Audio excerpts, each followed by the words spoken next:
Welcome or welcome back. I am Jacob. I'm BB. And together we are the Butter Bunch. I think. Yes, I don't I'm entirely confused right now remember 'cause- what yeah, channel are we on again? No, definitely right one. Yeah, I'm confused because I was just on a stream with Aiden. That's why we're an hour late, by the way. Sorry about that. We had other announcements we're going to that overran.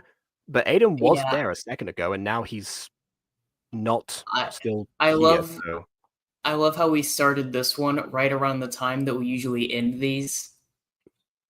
That could only bode well. Well, I mean, that's, yeah, I was gonna say that's implying that these only last 2 hours. But yeah, I mean, this one feels like it's probably going to end up being like another one we have to split, only because if you two are both here, the subject of today is definitely going to cause a lot of discourse. And quite honestly, I might have to leave during it because I have a wedding tomorrow, and I don't want to get to bed Oh, too late. congratulations! Ada made the exact same joke. So Wow, screw him. then so yeah, I might have to have you host this at some point. And if that is the case, then I am currently in the process of uploading Act One as a private video on the channel. So in case, because I know you don't usually like to have the files like I do. So Yeah, I usually just share the screen. yeah, so you'll be able to do that. So I guess my time frame for this is either it overruns and it gets too long, implying that Aiden might come back as well, or the video finishes uploading and I'm just like, yeah, no, I'm hungry. So we'll see. But for now, it's here in the flesh, finally. That's right. And as I mentioned to Aiden before, this is actually the a little bit of a background on this. This was a turning point for Starkid, but not really so much in the case of in the case of like, in terms of like the eras of Starch. This I still would consider what used to be, I used to call it the middle era of Starkid, but now I'm calling it the second era because I feel like Cinderella's Castle's a new phase for them. So, but yeah, like this I would consider to be second era Starkid, definitely. But for them, it's definitely a shift because I mentioned before that they used to earn a lot most of their revenue from album sales, but with things like Spotify becoming like as big as they did, that was no longer as viable for them. I think they said that because they also wanted to like amp up their production as well, because this is the first time they attempted to do two musicals and release them more or less around the same time. And between the two of them, this is the one that they hyped up the most, and I can honestly see why. They struck when the iron was hot, and by coincidence, right before discourse around the certain subject material ended up being warped beyond recognition. So these will be a lot of the recognizable jokes from people who are into this fandom at the time, but they're recognizable because they're warm and comfortable to some degree. They were something people universally could get behind, unlike everything with said fandom today. So with that, I guess I think it is important to not romanticize this fandom too much. We all remember 1999. You said none of us were alive during 1999. We all know what happened in 1999. Ah, yes. Well, we're going to talk about that a lot today because it's from 1999 that we seem to be going back to today. So, with that in mind, I already made the Here's in the Flesh finally thing, so I guess I'll just say, I think we're ready to go.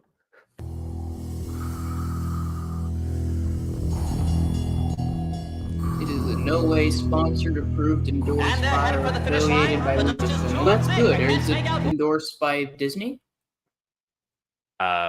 Presumably also no. Well, then.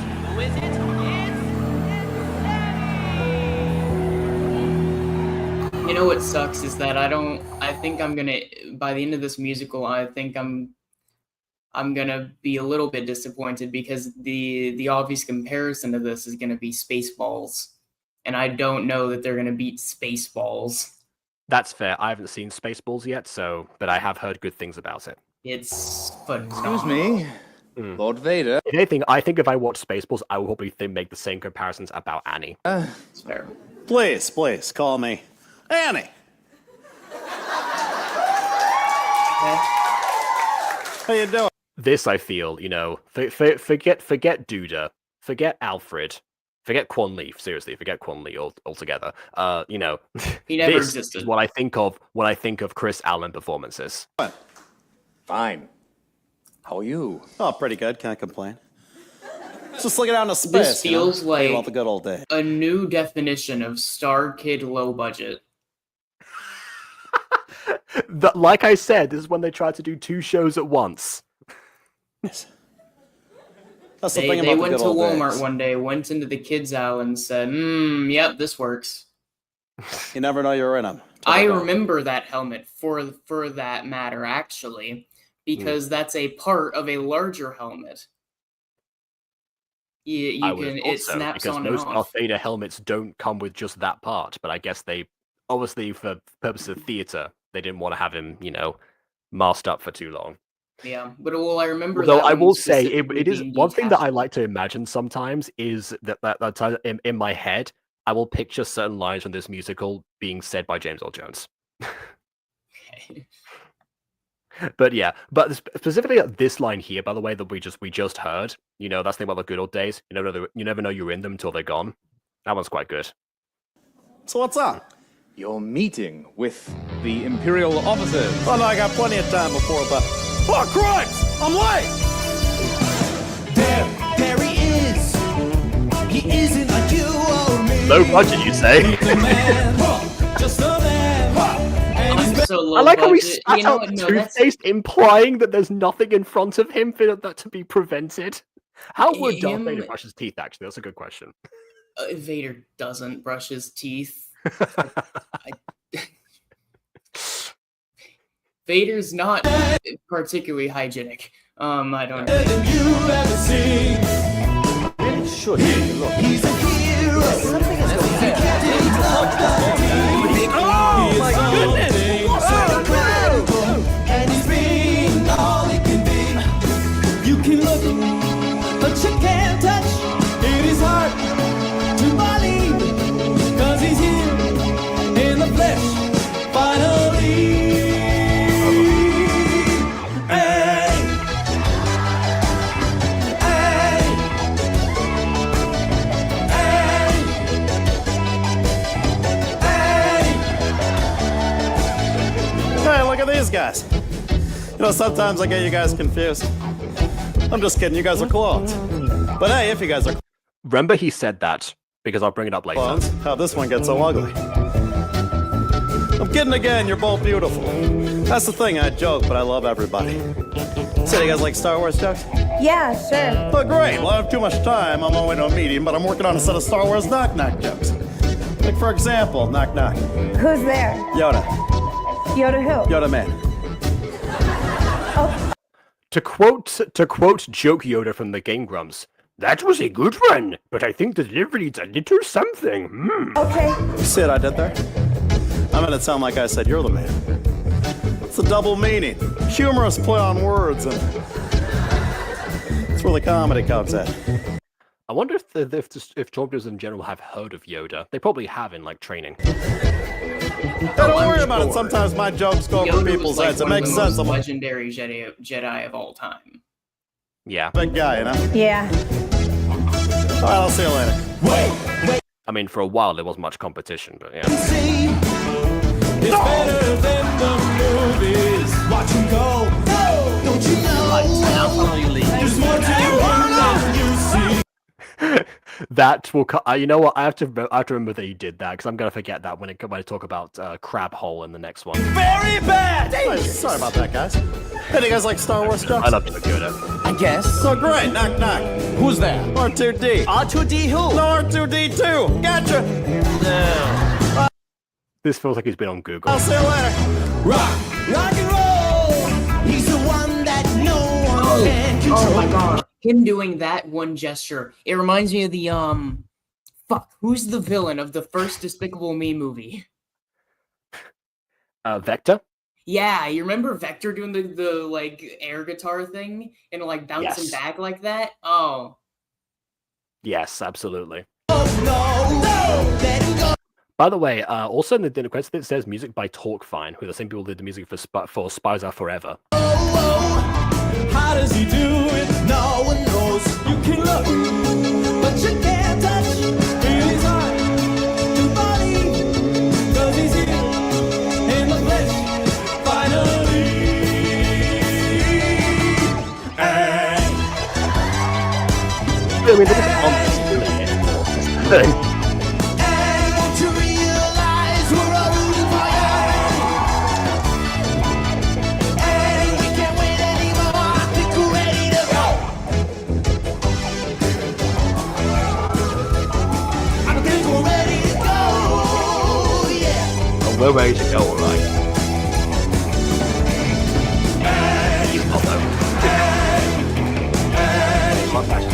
Yeah. Aim with those on I notes. think we're ready now. I think we're ready to go.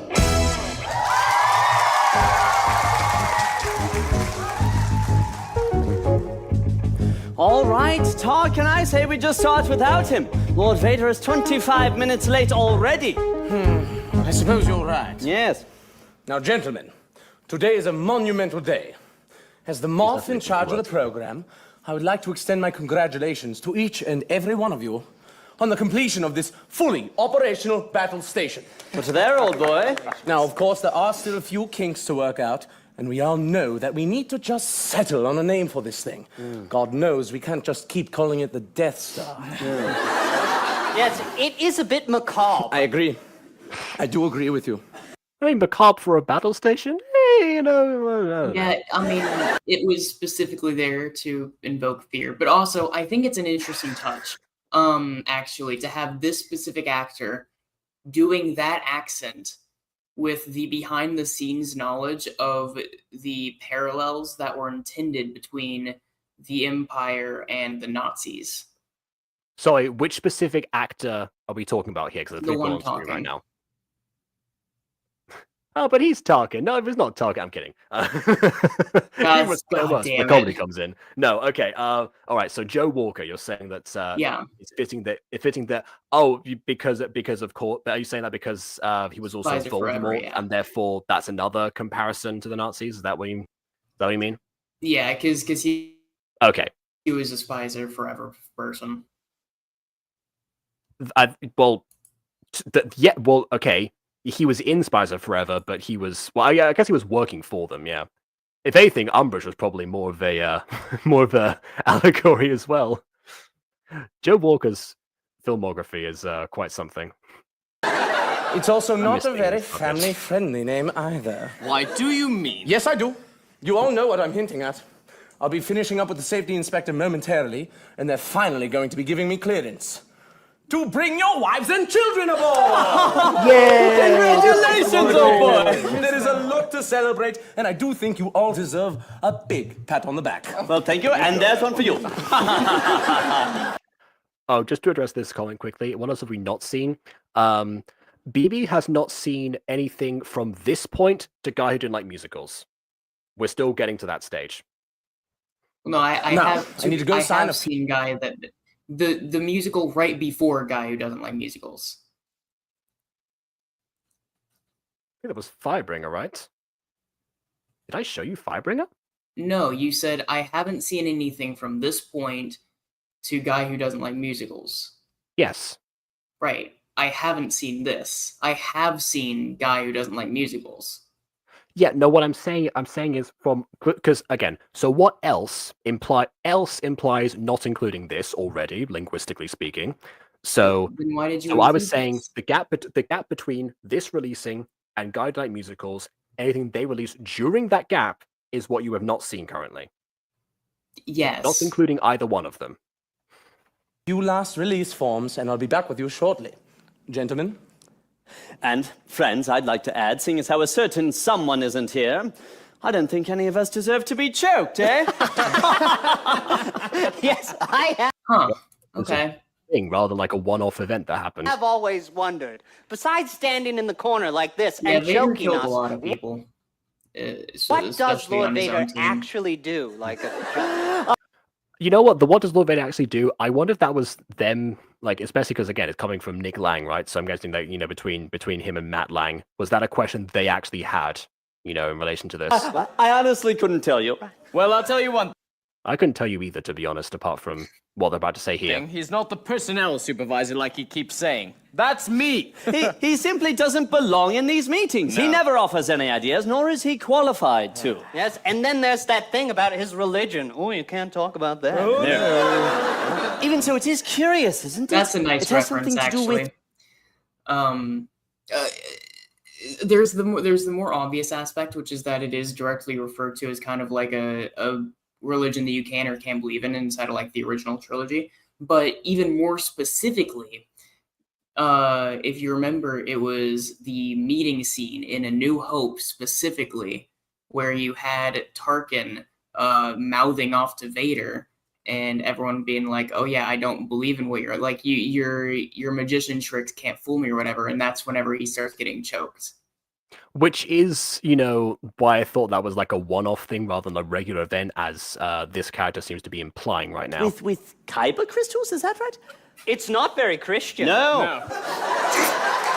At any rate, we should all just be glad that he is not here now. So, Hi, guys. I'm here. Sorry I'm late. I got caught up doing, work, These personnel aren't going to just supervise themselves, am I right? You guys can just call me Darth later.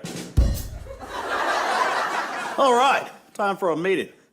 Gonna talk about some important stuff. I like that. I like that a lot. I'm just gonna stand back here like this. Make sure you guys stay on track. No screwing around. This feels like, those stereotypes in media where like the PE teacher has to like be a substitute for any other subject. That's what this feels like. Okay, can start. Thank you. Or he's just Now, a regular gentlemen. history teacher. I mean, okay, fair enough. I've had some pretty good history teachers, but okay, all right then. There is Most one of my subject which history is in teachers urgent... have been coaches. Oh, I see. Okay. Weirdly enough, in my primary school, there's all the PE teacher, or should I say the Spanish PE teacher, because we had PE in like Spanish and English. The Spanish PE teacher was always the religion teacher as well. I don't know why. I think my mum theorized it was because that was like a training phase, because they were like Defense Against the Dark Arts teachers. Only one of them lasted 2 years. So yeah, I think it was more of a case like they were training them up in some way that was like an easier contract or whatever. So I don't know. That's probably why. Just to fill in politics. Need of discussion, and that's the glaring design flaw in our exhaust ports. Hey, aren't you gonna ask me where I got my new cape? I'm sorry? Why don't you ask me where I got my new cape? Well, BB theorized Halloween store earlier. Where did you... At the Darth Mall. Decided to start the meeting out on the right foot with a joke. I know it's a Sith joke, but you guys can still laugh. Not too hard now, not too hard, because it's my religion. He is a Sith. Exactly, it's his religion, correct. Although I feel like one specific figure. It's kind of like making a joke about a specific pope to a Christian. You're not going to get too much backlash from them, I think. Okay, continue. Thank you. So, as I was saying, these exhaust ports are actually leaving us rather I'll say vulnerable. that joke I just want to didn't say have something very, real very many legs to stand on. quick. So I've heard through the old grapevine that some of you feel like I don't contribute any ideas. Well, It's okay, we're cool, no hurt feelings, but I want to show you that I'm part of the team, so I'd like to run an idea past you guys that I think you're really going to like. oh, well, all There is no way you're going to predict what he's going to say right now. right, Lord Vader, what is your idea? Okay, so the other day I'm flying around in my TIE fighter coming into the docking bay when I realized what this battle station looks like. I mean, you guys have seen the Death Star from the outside, so you know what I'm talking about. What's it look like? What guess what he's going to say it looks like. Oh God.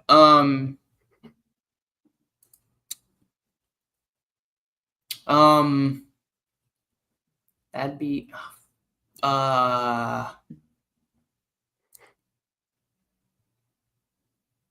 If you're thinking something incredibly dumb right now, just say it's probably the correct answer. Well, it's either moon or ball. Okay, both of those are quite good, especially that's no moon, it's a space station thing. A moon? Or a sphere. A hooter. Okay. Well, they knocker. guessed my two options, which means I'm definitely not right. You No, mean you said it. You missed it. a breast? Yeah, Chuck. See, we got a little dark circle up the center like a nipple. Oh, well, I'm quite sure Right, that was but unintentional. it's any though. That crossed my mind, but it doesn't go inwards. The areola is not a crater. No, but I think when it fires, it goes. Oh, that's yeah. I don't know actually. Yeah. Happy accident. I mean, maybe it's like the Sultan in Twisted. Is it an innie or an outie? Why not go with it? If we're the first to acknowledge it, we'll take the wind out of everybody's sails. Because those Also, you're rebels are right. going to Yeah, say this fine thing. delivery, absolutely. Like- Yeah, nothing I always think was like a breast. But I do get what you were saying though, where you started there with like whenever it fires, it does have like that green like erection of sorts, but like that's not a nipple. That's just being aroused and having your nipples become hard. That doesn't change the direction in which they're pointed. Look at that boob. The Empire's a bunch of boobs. You can all imagine the kind of trash the rebels are going to talk, so let's just say... Yeah, I mean, you would say that, but I don't think you can really see the Death Star from space most of the time, unless you're near it. And if you're near it, you're kind of already dead, to be honest. Yes, we are an evil empire, but also, we've got a sense of humor. And what is your point, Lord Vader? Okay. How come he actually calls it the evil empire? Okay. So, you know how we're building a second Death Star over at Site B? Of course. Well, I was thinking, once they're both done, we take the 2 Death Stars, we latch them The audience already caught on to it. together to make a giant pair of toddies. Oh, And, toddies. Yeah, it came back. It's my idea, so. All right. All in favor of the proposal to turn the twin Death Stars into big breasts, please raise your hand. Hey, come on, guys, don't be shy. Hey, Veers, come on, Veers. Also, you are right, Fez. Some Listen. people do, in fact, have innies. That's fair. Lord Vader, I'm sorry, but it appears your proposal to turn a 30-year program of a most serious nature into a bit of potty humor has been, well, rejected. You know what, you guys heard me out. You didn't like the idea. You thought it was a dumb idea, so just, forget it. Okay, we will. Now, one little laser could kill us if it's shot down these exhaust ports. I All cannot... right, why is it a dumb idea? What, to turn the Death Star into a giant bull? Yeah. Well, first It of already all, is. it's It's joining a bit of silly nonsense, thank you. And secondly, I really don't appreciate your decorum in these meetings, or arriving late, or constant interruptions. I guess what I'm trying to say is, could you please not come to these meetings anymore? I'm sorry, boys, someone had to say it. This feels like it's setting up Wow. for like the Batman musical, but a second time with a different IP. A little bit, but not quite. You just dropped a bomb on me, Modi. By the way, that track in the background, gonna come back later. Okay, I get it. I'm We're in that era of a Starkid. joke. You guys hate me, but, you know, I got something for you, Modi. Oh, that's really unnecessary. Oh, no, you're gonna love it. Trust No, me. I'm just not gotta get it out allowed of to my accept pocket real gifts quick. as part of my Oh, here it position. is. Oh, here you go. How do you like it? Oh, you guys feeling left out? No problem. I'm running over everybody. No one told Quadzi can do that. All right. Meeting adjourned. Jesus Christ. What a dick. Hey, guys. I just want to apologize real quick. I lost my temper back there. Shouldn't have tried to force choke you guys. I mean, you guys are right. I've been Changed very quickly. silly, but It's really funny hearing a know what? character describe it by like the out of universe name for it. Like I think technically that's what it's called, but no characters deliberately call the powers force lightning and force choke, you know? No. Like it just kind of happens and people know what it is. Like I'm sure it's in textbooks, but They wouldn't really need to say it, especially if it takes part like in action sequences. They wouldn't need to say things out loud. You know, it's like, oh, you're doing that thing. All right, it's not Yeah, unless we had like a Star Wars anime, which don't give Disney any ideas. actually we already gonna we got an anthology made by a bunch of anime animators. Okay, coming tomorrow with It's some called new Star Wars ideas Visions. It ran for I want to say 3 seasons. for you. Serious ones this time. And a few new Star Wars jokes for you. But in the meantime, I don't know. Can I get anybody something to drink? How about some coffee? Hey, Veers, you want some coffee? Yeah, I'll have a I want some coffee. Right. Coffee's all right for me. Yes, I suppose the tea would be nice. Dude, this I seems want like a some good snacks. meeting to me. You know, The boss makes Oh, a and I'll couple just bring- jokes, chokes me out, and then offers me a free cup of coffee. Hell yeah!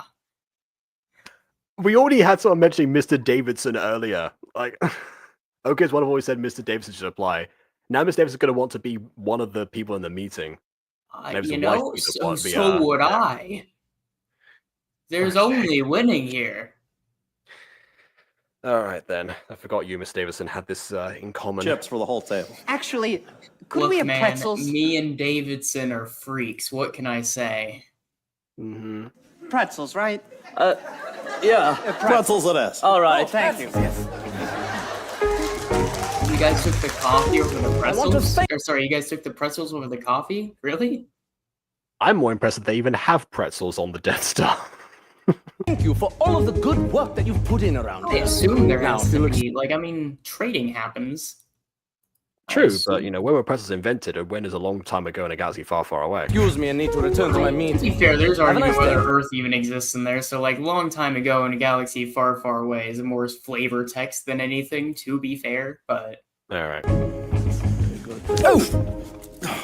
Sorry about that's the second time he's done that. that. That's my fault. pretzel. Hey, wait Hi, the bathroom called. Anyways. That was a long Lord bathroom Vader, break. how are you always so late to these meetings? My name's Annie.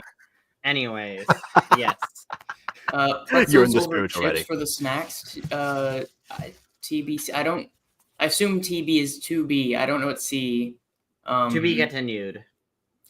Oh, okay. Well, I don't, yeah, in this That case, doesn't I'm make not sure. sense though. In that sense, it's not continued. There's no way. That took I me would a have thought second to TBH process. would make but, sense here, but I don't know. Or to be candid, maybe? I don't know. a minute. Oh, I get maybe. Starkid! Regardless, I No, disagree. I do prefer chips. Have you guys ever had Starkid! the Sriracha Doritos? They are my favorite. They are my favorite chips. Sounds interesting. I think we have those here, but it sounds interesting. you want I didn't even know they existed. I just went down to my college vending machine one day and I saw them and I was like, screw it, why not? And so I grabbed it and I was like, oh my god! And now I get them any chance I can.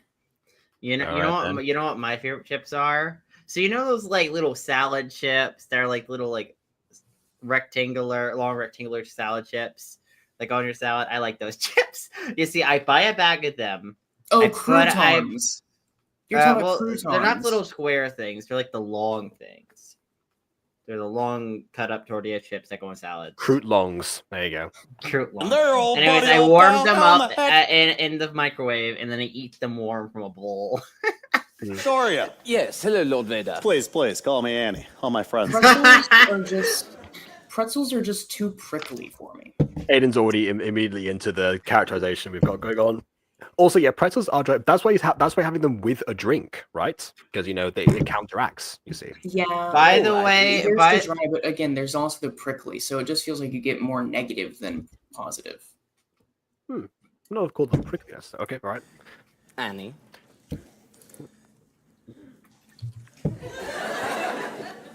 Dang. Annie. Look, he just wants Would to you make out. terribly It's mind? okay.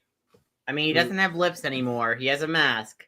I mean, I guess he has lips under the mask, but they're not very good. Well, yeah, lips. he needs to be able to enunciate, right? So I'm sure his lips will work fine. Getting out of my way. You see, I'm returning to my meeting over there. And Oh, no, you're not. Well, What? you say that Hold on a actually. second. Given Yes, how I much am. smoke and fire he inhaled, the lips are probably fine. Him speaking though is probably still having issues. There, he probably has something connected to his throat. He has really aggressive lung cancer. Really. Well, that's the aggressive. thing. Yeah, I mean, you say that, but he almost certainly does have like crazy like lung issues. Well, that's why he famously has his own breathing sound. I cannot be Yeah, absent for the true. remainder of the You're meeting. coming to me Saying, with though, me to I get some don't coffee. think he's normally talking with like his larynx and his lips and all that. You know, there has to be some other thing going on there. Maybe there's like a metal tube jabbed down his throat that like facilitates what he's thinking into bird. Well, that's what they do. Well, I mean, that is what they do for like smokers. So maybe. Okay. Oh, no, terribly sorry, but I really Darky, cannot be... well, I think the tube. Whoa! Let's go. Whoa! Don't say that. That's bad. Is it? That's bad. I actually have never heard of that. Okay. Come on. That's what racists say. Is it? I've never heard of this. Wait, what'd he say? All right, let's do it very quickly. All Go right. back. Go back. Oh, this is great. I'm not. No, he's gonna kidding. say it again. I'm gonna tell you right now. He's gonna say it again. This is really great. If anything, he's gonna butcher his name a bit more in a second. So, Moth, that's a pretty funny name. That your first name? No, actually, Moff is a title. It's a rank, like captain or general. Yeah, but has anyone ever screwed up and called you Muff Tarkin? Like a muff. Okay, that's not the word I heard. That's No, it's not. It's a different one. I say it's going to butcher it further. By further, it implies it's going to be something else. You want to muff his Starkid? Yes. I actually didn't before I watched this video, so I learned something from this video. Yeah, no, that is canon to the lore. Moff is a rank. No, I knew that. I'm talking about the word that he said. Female parts, if you catch my meaning. Yeah, I do. Dude, listen, Well, Darth Vader, you don't have anything down there anymore, probably. Oh, I get it. By He racist never had people, you female mean parts to British begin with. people. Know of. That's a British slang thing specifically. Okay. This makes much more sense to me. Screwed up inside that, they'd be like, hey, quit darking all them up. Someone ever done that? Yes, well, actually, you've yelled that at me a number of times. You know that was me. Yes. Oh, Dorothy, you're great. Oh. Yeah, That's what we're doing right now. don't say that term. Yes, he said again. Please. Oh, God. I've actually, again, I've never heard this term before, aside it from is watching this used video. against people with darker skin. Are you sure that's not with a D rather than a T? Are you sure? I'm hearing it with a D. I'm hearing His name it with... is Tarkin. Well, Aiden. the way I'm pretty he's sure it's with a T. Listen, the way I'm hearing it pronounced Also, is with a look D. at the actor. I know, but listen, the way it sounds, phonetically speaking, it's not sounding good. Right, you're just mishearing it though. His name, his full rank and title is Grand Moff Tarkin. That's how it's always been. You're just hearing it wrong. Emphasize the T more when you say it. You don't. No one else is thinking this when you're talking about Tarkin. many times, and I've never heard it like in that way. So I don't know. Maybe I've got to put the volume up a little bit more. I'll do that. Just a couple guys going to get some Java. Job the Hutt? Mm-hmm. Well, you see. Hey, Darky, what do you call a guy that I think he's bracing himself. drinks too much Java? Like, he drinks so much Java, he gets all fat like a slug and he can't move. What do you call him? Again, the audience are on top of this. Yes, well, I think I knew the punchline, but it's so stupid I almost don't want to say it out loud.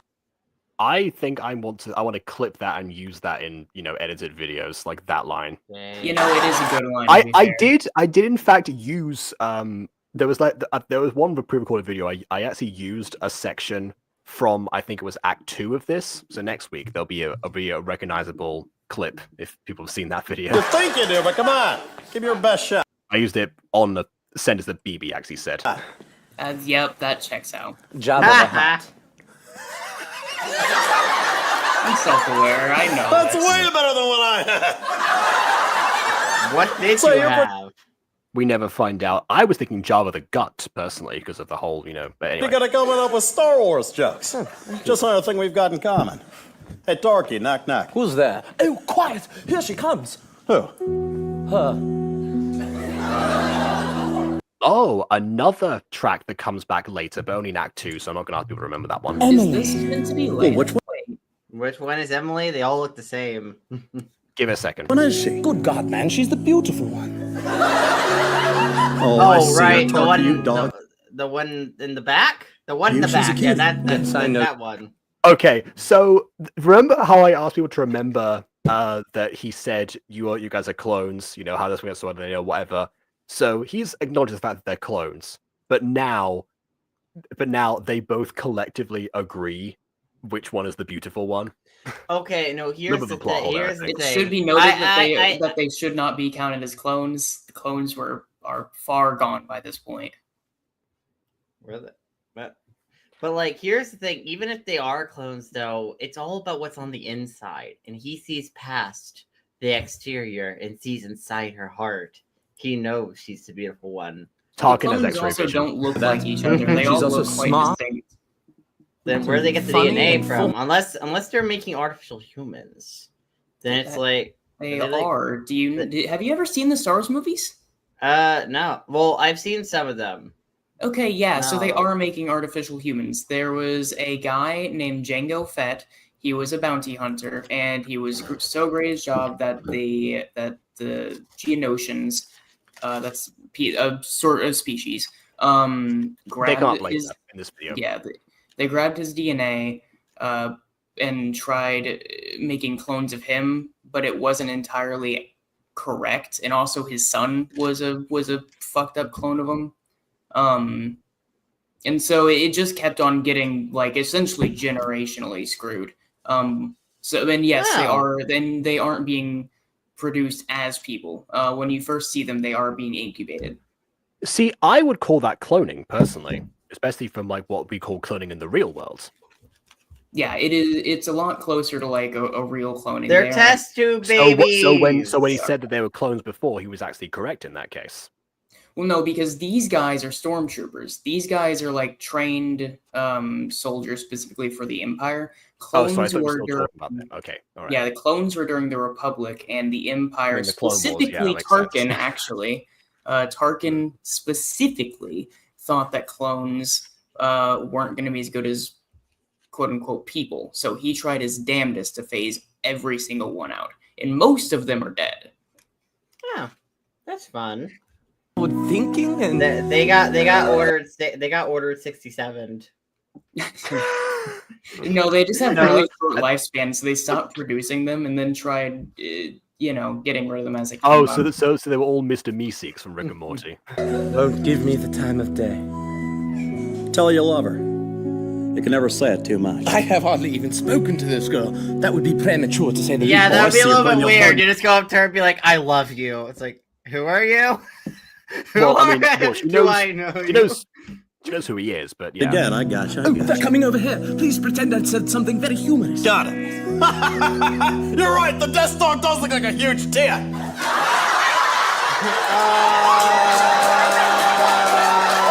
You missed the context for this. He came up with that joke earlier, or like that concept earlier. Well, I say he came up with it. We'll get back to that later. But for now, he came up with that and presented it in the meeting that Tarkin was about to go to before, when he was on his coffee run.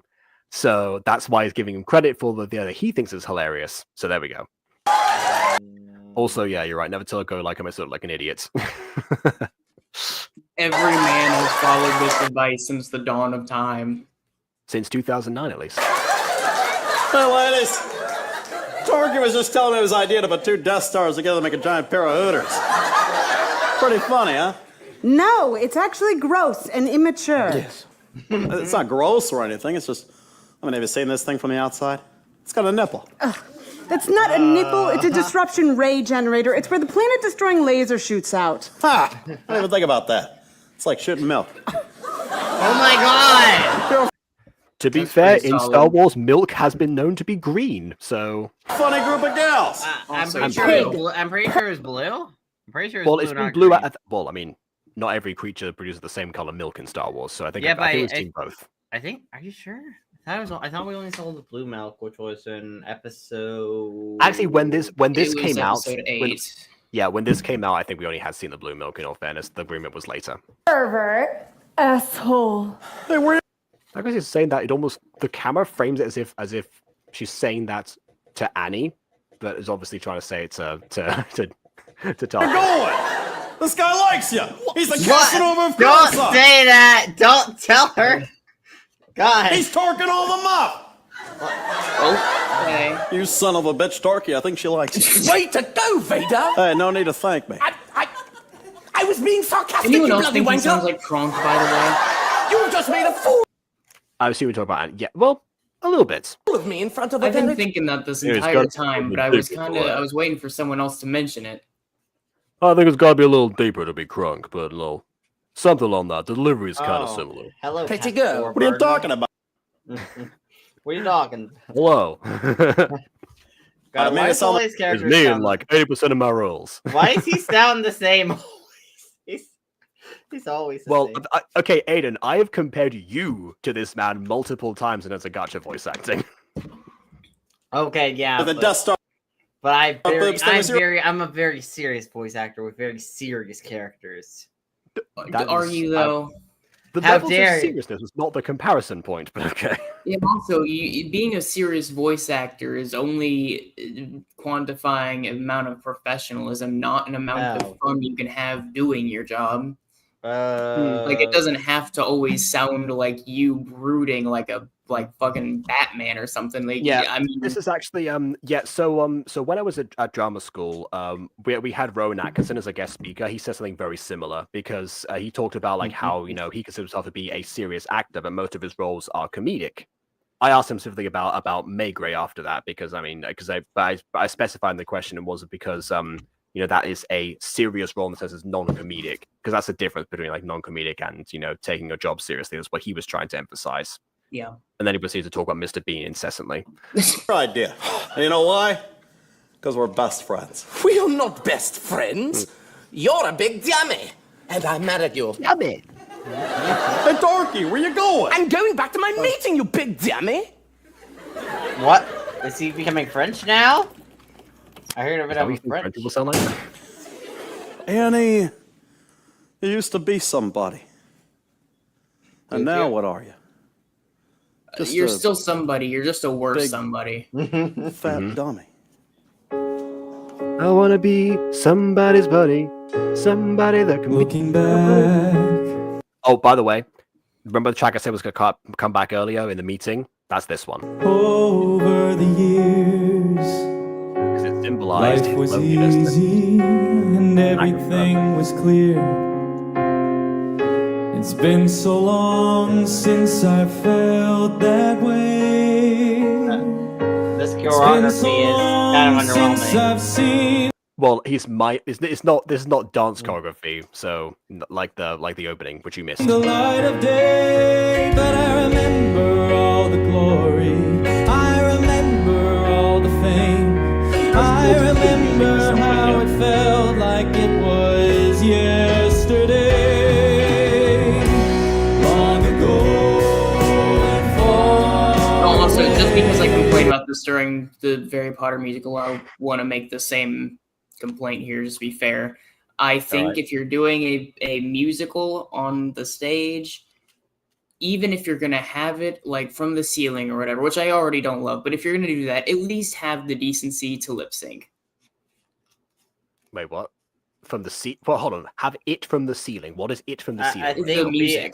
I think BB's referencing the fact that the track's playing. Yeah, like over it's speakers. Yeah, and he's not actually singing it. Well, the track is not playing over speakers. The band is to the left right now. But even aside from that, this is something I didn't actually mention. So in a very popular musical, I'm not sure where it would have come up because I'm pretty sure, from what I remember, the songs in there were all sung by the characters. This not musical, all of them, but most. I don't remember any ones that weren't, but I'll go back and check. But in this musical, none of them are. The stylistic choice they're going with here is that these are all original songs, but they're performed by the band, sort of similar to what they would do later on for some songs in VHS Christmas carols and VHS Christmas in general. Yeah, they're but kind of playing around with that idea, and this is a case of band. We'll see the band in a little bit because the audience can see the band. I guess from our perspective, the camera maybe should film them a little bit more. That's valid, but yeah, the reason that they're not lip sync is because they are not the ones performing the song. It is very much a case like if this were in a movie, it'd be the kind of thing that would underscore them. I think someone actually compared this earlier to the releases of the two musicals simultaneously, in the sense of Pocahontas and Lion King. Yes, because Disney did think that Pocahontas would be a bigger hit than Lion King, so one was hyped up more than the other. DreamWorks did the same thing. In fact, actually, from what I've heard, the animators that worked on Shrek were ones that were kind of sent there and almost felt like a punishment or like a first attempt from them because it was the movie that they were less secure about at the time. I don't blame them. Have you seen the test footage? I've seen the regular footage. Yeah, the regular footage is great. There's test footage, though, that looks nothing like the final version and is just horrifying to look at. as test footage is known to be. No, but in the case, the reason I compare this to Shrek more so is because it is in Shrek, of course, that's what they go. But mostly DreamWorks, especially around this time, instead of doing musical numbers the way that Disney would or other animators would, they would favor more so either pop songs that existed or doing what they're doing here. So they're adding a little bit of flavor and originality to the DreamWorks idea of this is how we're going to use music to emphasize what we're doing, rather than what we've done up until this point. See how it goes. Test the waters, something a little bit very safe and free from scorn and vitriol, like Star Wars. Guys. I used to know how to play the games. Yeah, for context, this came out just before The Force Awakens, if I got my timeline correct. I was someone I am not. Yeah, Wait, what year? What year was this? 2014. Sort of jukebox musical. So yeah, sort of, because obviously in jukebox musicals, from what I've seen, they sing existing songs, but they're the characters as well. So yeah. I would love, actually, I've said this, I propose this an idea in general. I think, that I would love to do a musical that's in this style, I think, because it would probably be, especially because from our perspective, the way that we make stuff would be a lot easier. Because as Aiden has noticed, in terms of producing songs in a timely fashion, doing like AFMA songs once a month, 4 out of the 5 of them have been sung by me. Because that's just what's more efficient. So if this were to be something, having an existing problem, yeah, I get the idea behind it. It's one of the things that it took me a while to get used to the first time I watched it, and I was like, not so much a fan of this. Now, you saw what I was like in the opening number. I have no complaints about it anymore. I wanna be remembered that way. Spring King, on the other hand, but that was long ago and far away. And of course, all right, let's just pop the old home movies. Days, but also, I was general. So what we got here? I'm guessing kind of that to one of the band members off screen. Oh, would you look at that? It's the first day I met my wife. Are you an angel? Are you an angel? I like how they didn't just play the movie footage. That's a pretty good line. Hey, look at my hair back there. Mommy spit a bullet in my head and just cut around it. Oh God. Yeah, I was like, well, the name of the haircut. Yeah, that's bowl cut. So, yeah, that's an awful look on your hair. Well, I mean, I guess what else are you gonna do? If as a slave on Tatooine, you're not gonna don't have access to hair care. Michael, it's that blood sample you sent me. The medical. the hell is this? Screw you, Obi-Wan. They don't give a ton of focus on it. I just like the fact themselves, but like Annie's entire childhood is kind of bad. Oh, I don't know. I mean, being sold as a slave, I don't think that's that bad. They certainly don't treat it like it's the horror that it is. And then train as a soldier directly afterwards. Yeah. Oh. And also manipulated and kidnapped by like a random religion because that's just the better option. And then being taught to suppress all of your emotions. Yeah, I think, to be honest, like, the reason they don't call it out for what it is because obviously Annie himself doesn't know any better. He has no other comparisons to make, so he's not going to think, hey, something's wrong here. But yeah, well, sure. I don't need Anakin now, to be like, hey, maybe this is corrupt. Sure, I don't need Anakin to say the things. I just think the movie it's framed somewhat. Okay, no, it's framed somewhat from that perspective, and from the perspective of people like perpetrating those things as the protagonist. So it kind of can't really do that very effectively. Aside from the slavery part, which they do call out because that's the obvious thing. I guess you could probably have people outside the order maybe hearing about how things are with Anakin and other young Jedi. Yeah, maybe you could emphasize their reactions, being like, that's a tad messed up. Maybe Padme or Decoy Amidala could have been like, hang on a second. I feel like this isn't very good. Yeah, this thing I was about to say, like, whenever I heard Aiden say that, I was like, that feels like it's really hard to do that without shoehorning it. But then I realized, no, hold on, there's a really good way to do that. Because they had all those, like, political meetings, right? why didn't they could have just like had like a scene maybe where one of those meetings is about the random slave trades in the galaxy. Okay, I feel like they had enough political meetings about enough things at that particular time. Right, but that would have been relevant to the main story, though. I mean, technically, the political meetings they had were relevant to the main story. They were just, from the fan perspective, that's one of the main reasons people don't like the prequels in general. Fast forward to the Jar Jar parts. Again, from Anakin's perspective, the Jar Jar parts would be the best. Love you. I love you too, JJ. I never hated Jar Jar as many. Wherever you are. Are we getting Darth Jar Jar in this musical? We need Darth Jar Jar. Oh, that'd be really fun, actually. Listen, I want Darth Jar Jar. It'd be so fun. Looking back by the way, time we shared. Made a joke about, because we started talking about what we just were, and said a wild thing to say on Juneteenth. I didn't even think about it that way, but hey, so while I'm remembering that is the day it is, happy Juneteenth, everyone. I don't know how that slipped my mind, guys. Well, right. A lot of my streets still happen today, so True. We were young, we didn't have a care. I wanted to grow. Well, I got my dang. Yeah, I'm wondering if that was like sound effects they added in like post-production, or if they had probably the Foley.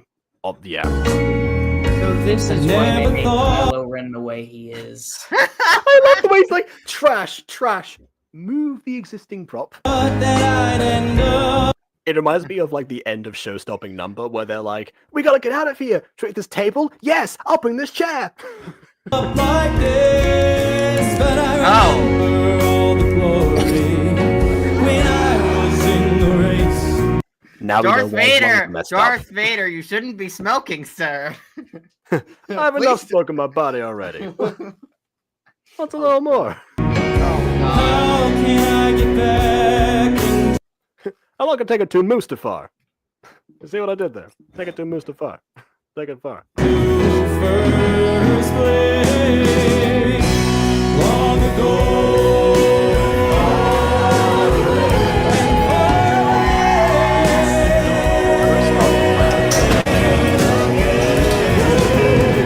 That's what project now,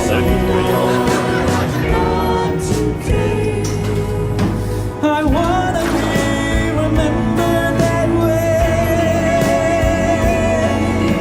but that was long ago and far away. Hey guys, it's me again. The trash compactor down to the detention level. Yeah, I'm stuck. I do think that song would have been a bit better though if if the character was actually singing it though. I feel like that song feels like a kind of ballad that a character would be singing about their emotions versus playing over the character miming. It is the I Want song of the musical. So I don't know. Yeah, I just feel like it would have been a bit more powerful if the character was actually singing it, or like the actor was actually singing it, rather than it being played as the actor mimes stuff. Maybe that would have been too similar to Home Musical Batman, because they did that part. Although again, Home Musical Batman kind of butchered that one. Yeah. Well, they butchered most of their songs, but I already complain about that. Code red. Emergency. Squad 7A report to Deputy 22. Code red. Well, what do you think it is? Probably another drill. Hey guys, I was quick. How you doing? Oh, well, what is it, Lord Vader? Has there been a security breach? Oh, no, nothing like that. Well, what's the emergency, sir? Well, it's not an emergency per se, but now that you guys are here, there's a couple things I want to run by you. Guys like Star Wars jokes, right? Sure. And you consider yourself proficient in the mythology of our universe? Yeah, I'm a pretty big fan. Yeah, I guess okay, great. I wonder if you two are going to be, going to get these. Because sometimes I'll be talking to these kids and I'll make a joke about Dash Rendar, for example, and they'll look at me like I'm from outer space. Everyone's from outer space here. No, I still to this stage I know who Dash Rendar is. No clue. That's a name that I've heard. I don't remember exactly. I Is that the guy that was related to Luke in the first movie? You're thinking of Flash Rondar. I'm kidding. It was one of the pilots. Was he related to any pilots? I don't. He was, yeah. It was like a distant one. It was like an uncle or something. Well, I mean, but remember what happened to his actual uncle. I mean, I would guess it was somebody that he knew that went off to join the rebellion from that he was like, I want to be like that person. Or maybe It's a good one, sir. All right, knock it off. That's not part of the I don't set. think he would want to be a part of the rebellion. Or Vader. Or Luke? I don't know. No, Vader. I was talking about Vader. I don't think Vader wants to No, be a rebellion. we were talking about Luke. No, he want to be. I mean, he comfortably calls this the evil empire, as we've established. My jokes are about. I feel like Jabba's evil palace. people don't call themselves evil, but that's weird. not. I mean, it that's depends. just not true inside of Star Wars. Anyone seen Coach It in Dragon Ball Z Abridged?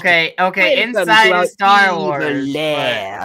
But normally that's not. No, it's an evil. Yeah, no, Vader hates himself. That's like a core part of his character. And then he Both died. here and in canon. Yeah. Okay. What's the one thing Jabba asks for when he goes to a seafood restaurant? Bib for tuna. Bib for tuna. Oh, come on. Bib for tuna? He works in Jabba's palace. He wears that dress. He goes, ooh, and I want He's got that big dick wrapped around his neck. I feel like I didn't know who Star that Wars characters talking about other Star Wars characters' appearance is just kind of racist in their universe because you're just making fun of other alien species. Describing the character. What else are you gonna do? You said that he has a big dick. To be fair, he also just repeated him with the accent and everything.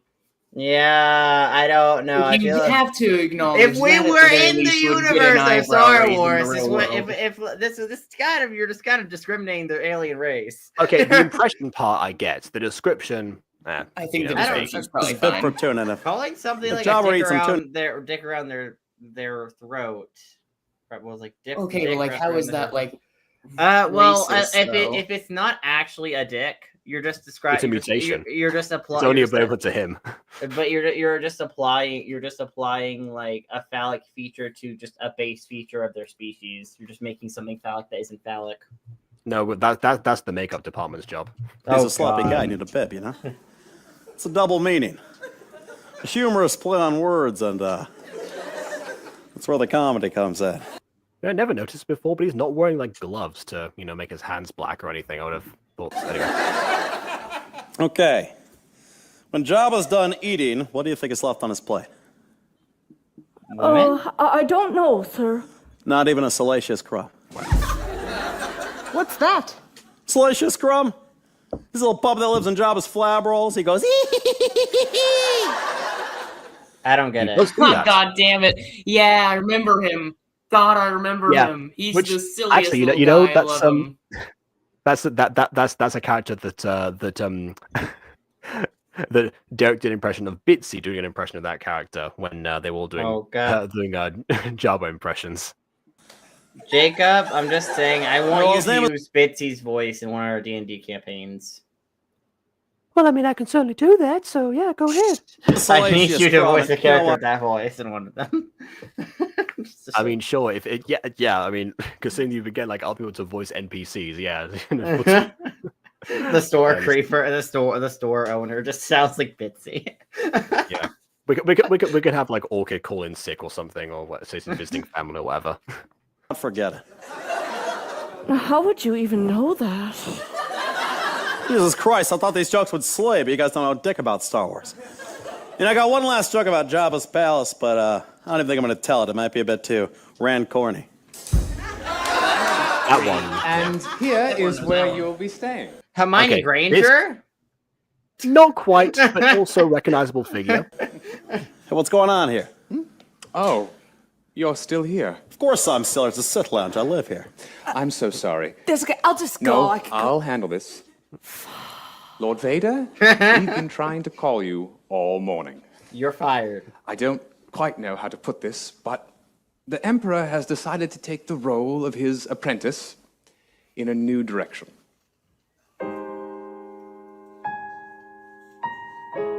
What?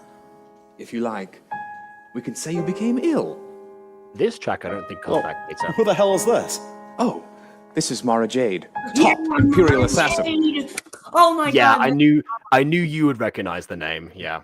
Yeah, hell yeah. Okay, Yeah. for those of you in chat, because this is one that is also arguably obscure. Not nearly as obscure as some of those other characters, but this one. No. So, this is a character that does not exist in the current canon. It was a character that existed pre-Disney in the Legends continuity. Wait, actually, before you continue that, I'm just going to play this next scene and then continue. And the Emperor's new apprentice. The Emperor's New Groove. I'm thinking about Crunch. Hey. Nice to meet you. Mara Jade, huh? Never heard of you. Really? You must not know dick about Star Wars. Okay, continue. Yeah, so Mara Jade, she's this hot redheaded lady that is around behind the scenes in the original trilogy, but she's not really doing a whole lot. Really, her main prominence is well after the events that this is parodying. She exists as the Emperor's Hand. That is her official rank. Post that trilogy, and after the death of the Emperor, she's kind of like trying to carry things out and try to complete his legacy or whatever. And throughout her journey, she also has a purple lightsaber. But anyways, as she's going on, eventually she runs into Luke, as she inevitably would. And after another redemption arc happens, she becomes Luke's hot red-headed wife. And He she asked actually the Emperor's helps hand for to, her hand. Yeah. Yeah, and she actually helps to reconstruct the Jedi Order, which works, by the way, in Legends.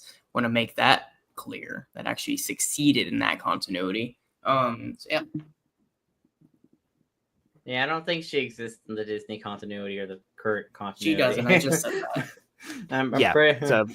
That's Luke just ended up dying as a really old, sad man on a faraway planet with no kids. So what I thought at the time, I knew who Mara Jade was because my best friend in Spain told me about he has a bunch of the I don't know if he has all of the Star Wars Universe or he has a lot of them.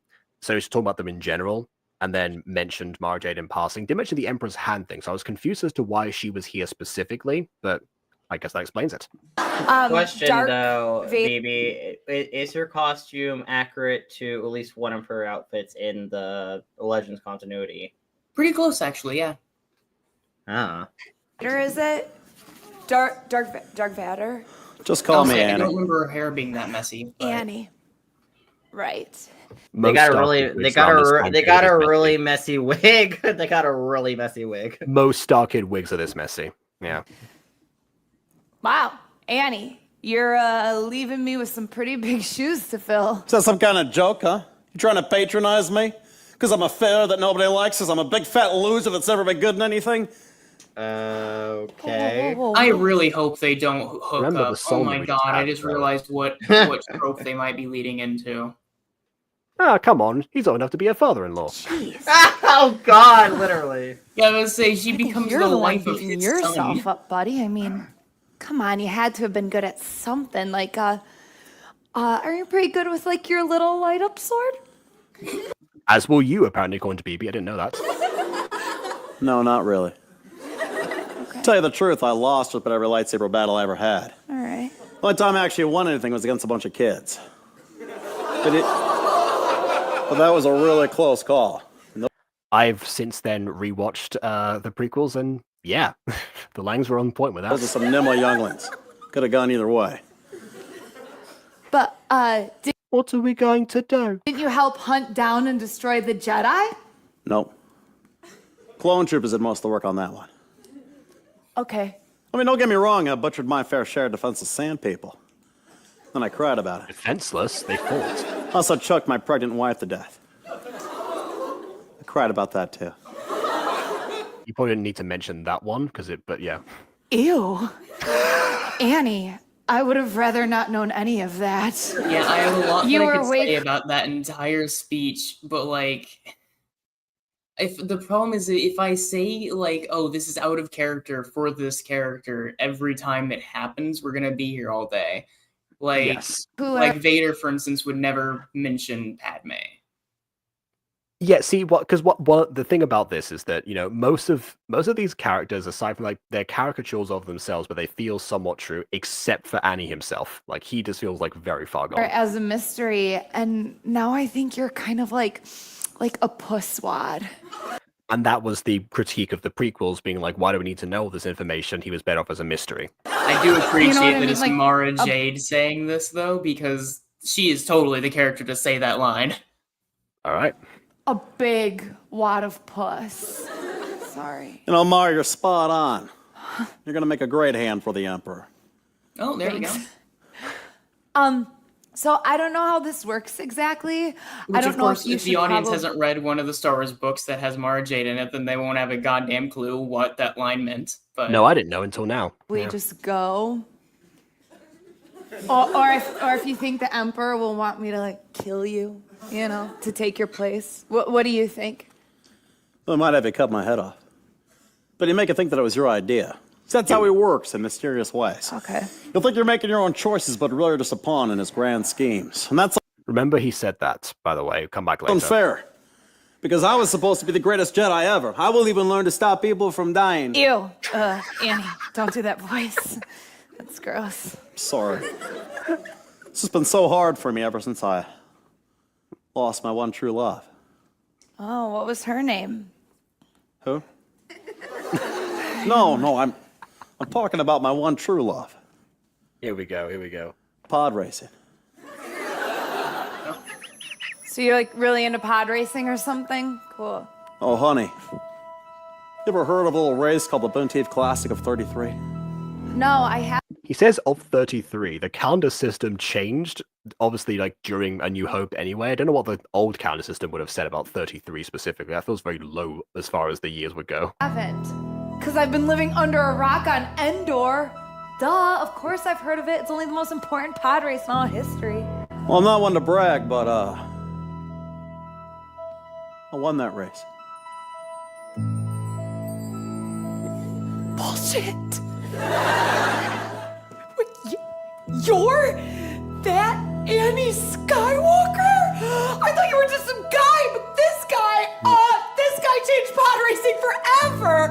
I mean, everyone said that only a CGI cartoon could win the Boon to Eve, but you proved everyone wrong. I guess I did, didn't I? Annie's And yeah, this is fair. It is an actual achievement that can be pertained to mostly Annie and his pit crew, but obviously that's any race is better that way. Skywalker! Annie Skywalker!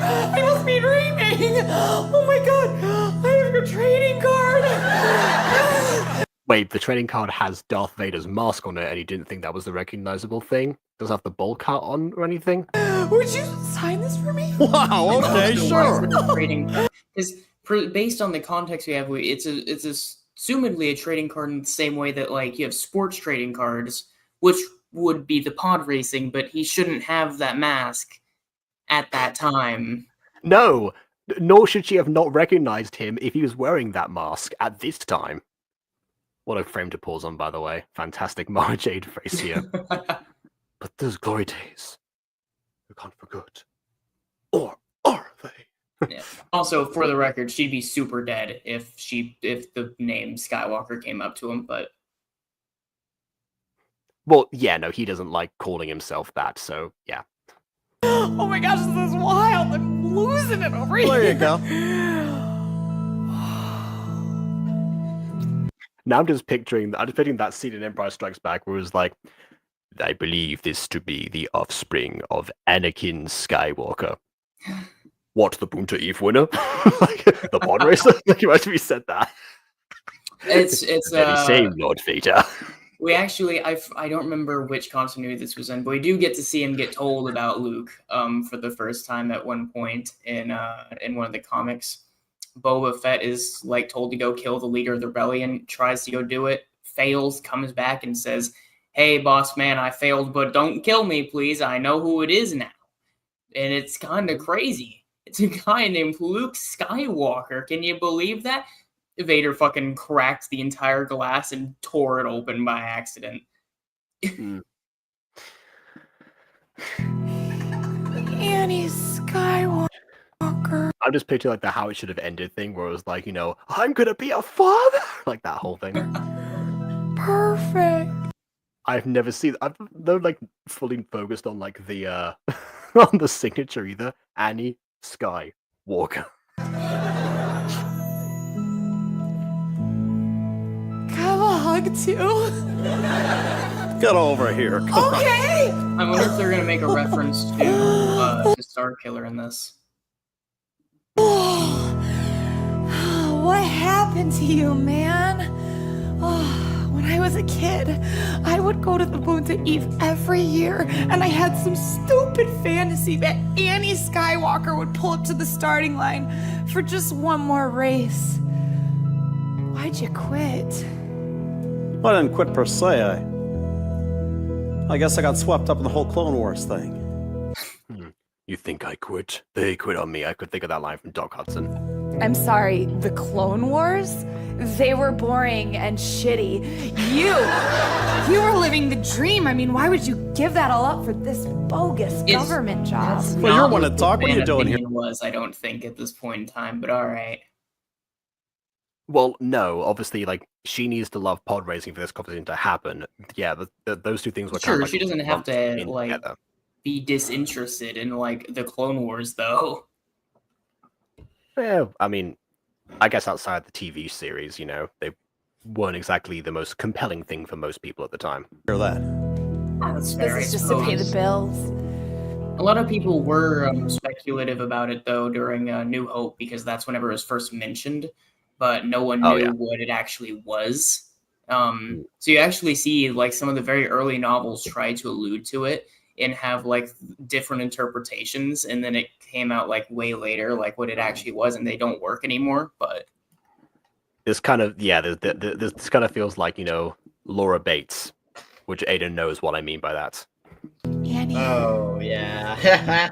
Also, no, this was not before the Clone Wars series. This wasn't before either earlier. Clone Wars series, actually. It wasn't before Clone Wars or the Clone Wars. No, that's what. Yeah, again. What I really want to be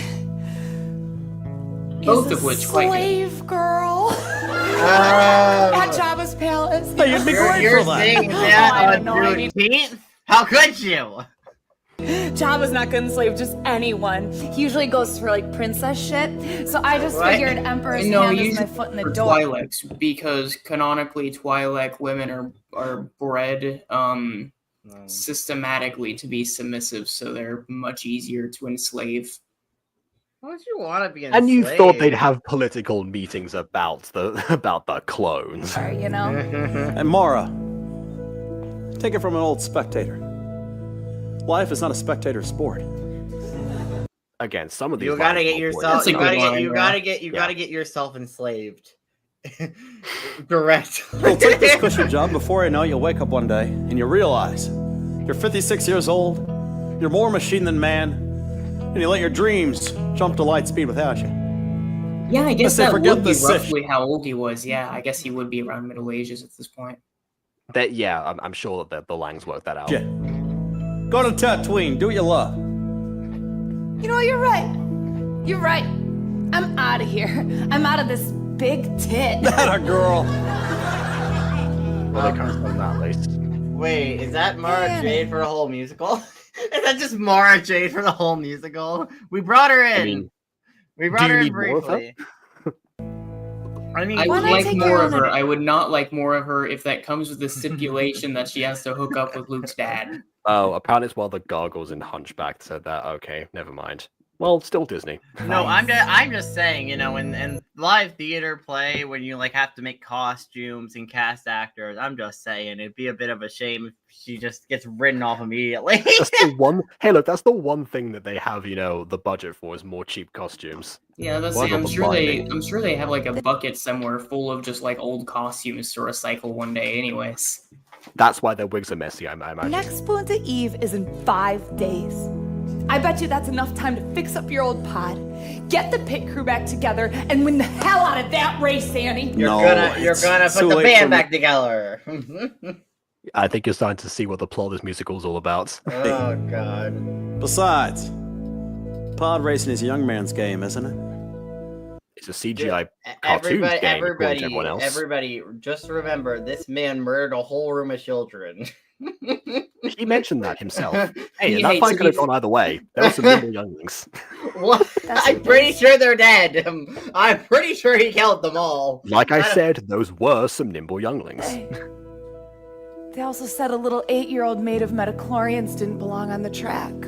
Did they know he was made of midichlorians? I don't think that was. I don't think anyone knew. I don't think that was common knowledge for. It didn't, and I'm not even entirely sure how much the average population knows what a midichlorian is in the first place. To be honest with you, I mean, I don't know. I can imagine. Star Wars Binks. I don't think he'd have a goddamn clue what you're talking about. I don't know. Well, Jar Jar was from a different planet anyway. I'm imagining. Okay, midichlorians are on every planet. I'm imagining that that Jabba the Hutt. You know how like Jedi mind trick is the same in Jabba's language as it is in. I'm just imagining midichlorians is like one of those words. He just says it casually to send as Warji would like to midichlorian. I feel like midichlorian sounds a lot different than all the other words. Exactly. Well, to be fair, with all if you the other listen to nonsense, the Jedi, he says Jedi mind trick is Jedi mind trick. Oh. So what do you say, Annie? You coming with me or what? Well, I don't know. I got a lot of chores to do and meetings to go to. Plus, I did get someone coffee like 2 days ago. And the shore! Yeah! And also, like how the music cut out before he said that, because that comes back. Mara Jade! Lord Vader! Where are you going? We're going home! No, there's no Jar Jar reference for you. There you go. All right, you're clear for docking. Engaging tractor beam. Question though, who's playing the Emperor in this? Because who's playing the Emperor? Have we seen that? We'll get there. Imagine they put all of the budget for this show into his prosthetics. It's another classic Starkid giant puppet. You say that, I wouldn't be too surprised if that actually is just what it is. Pick it up a notch. By the way, you know what would be funny? If the way they showed his lightning was, you know how in the Avatar play, in the play episode Avatar, they just give him little ribbons, just like, I'm going to electrocute you! Ah! Just like whip out. Hayden, everyone knows he's just gonna raise his hands and everyone else is just gonna pretend to be hurt. Ah! Nothing's gonna... Lightning is coursing through my body! Ah! There's not gonna be the slightest bit of... And you know what? Knowing some of these other low-budget Starkid shows, they probably will say that exact line just to get the point across, Hayden. Oh no, lightning is... I'm being Black eye, shadow tibia, fractured rib. There's a lot more capacity to the musical Batman than I thought there was in this. Oh, excuse me. I didn't see you there. Emily, was it? Yes, sir. Do you remember Tarkin? Moff Jeffrey Tarkin. Yes, sir. You're kind of in charge of the entire battle station, sir. Everybody has to know who you are. That's why she wouldn't say, who are you? That's why I didn't say earlier. Indeed. Can I do something for you? I don't think she cares. I think she's just... she's just confused, to be honest. I mean, no one expects to be hit on by a superior. You, sir. Me! I feel like that's very problematic as well. Let's say no one expects it. Most people don't want it either.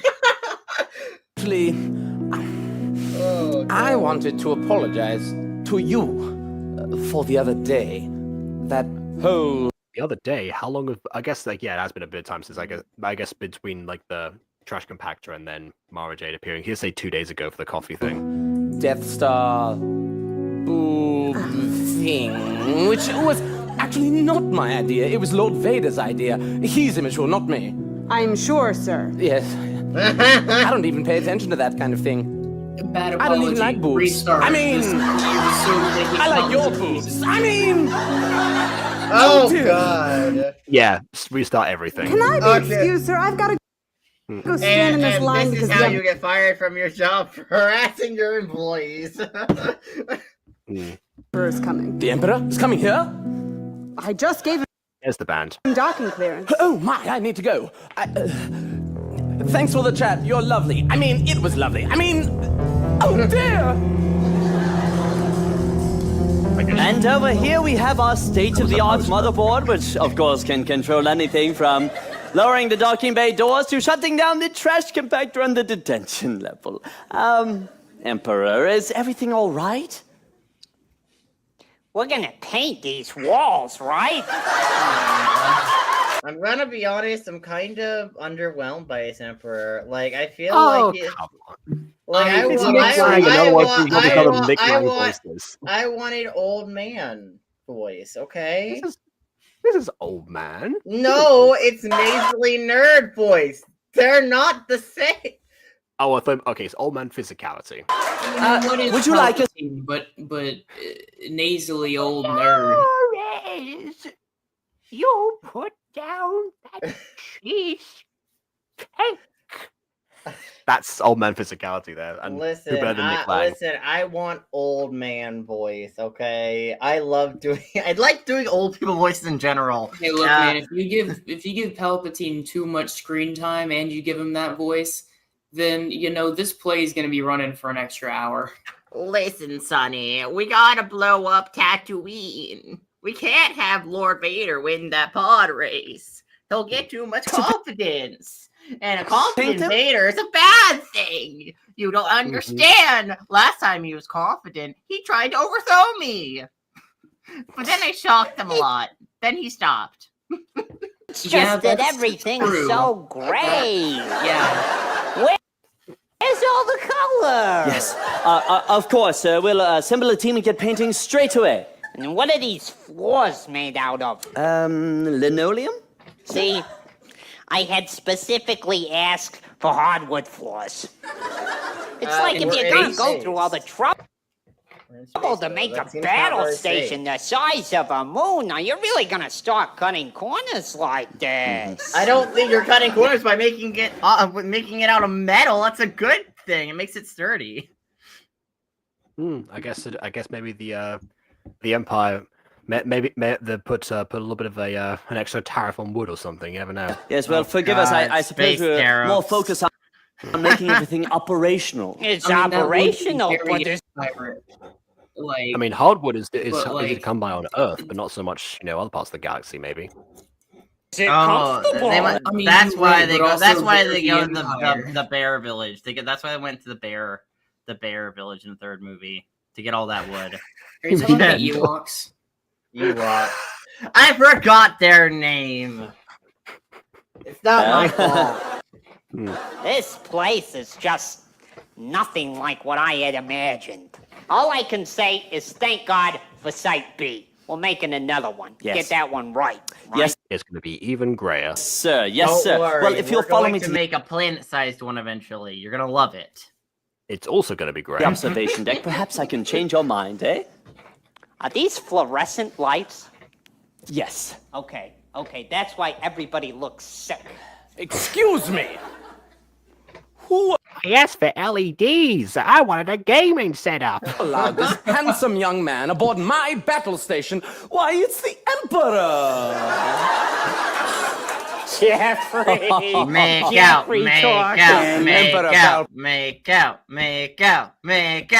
I like how that's the first. It's like, oh no, I hope that Annie and Mara Jade don't do anything. I see the setup happening. One compliment: make out. Oh please! Look, man, please, I'll you take call Tarkin and Palpy over Mara and Annie. It'll be funny. me Pappy. Oh, my friends. That's what Mara's Wow, gonna call Darth Vader eventually. No, that's Poppy. Different. Yeah. You sure gave me a fright. I had no idea you were coming for a visit. Surprise! And hey, I've got more good news. I cleared out my whole schedule, and I'm gonna stay until Life Day. Huzzah!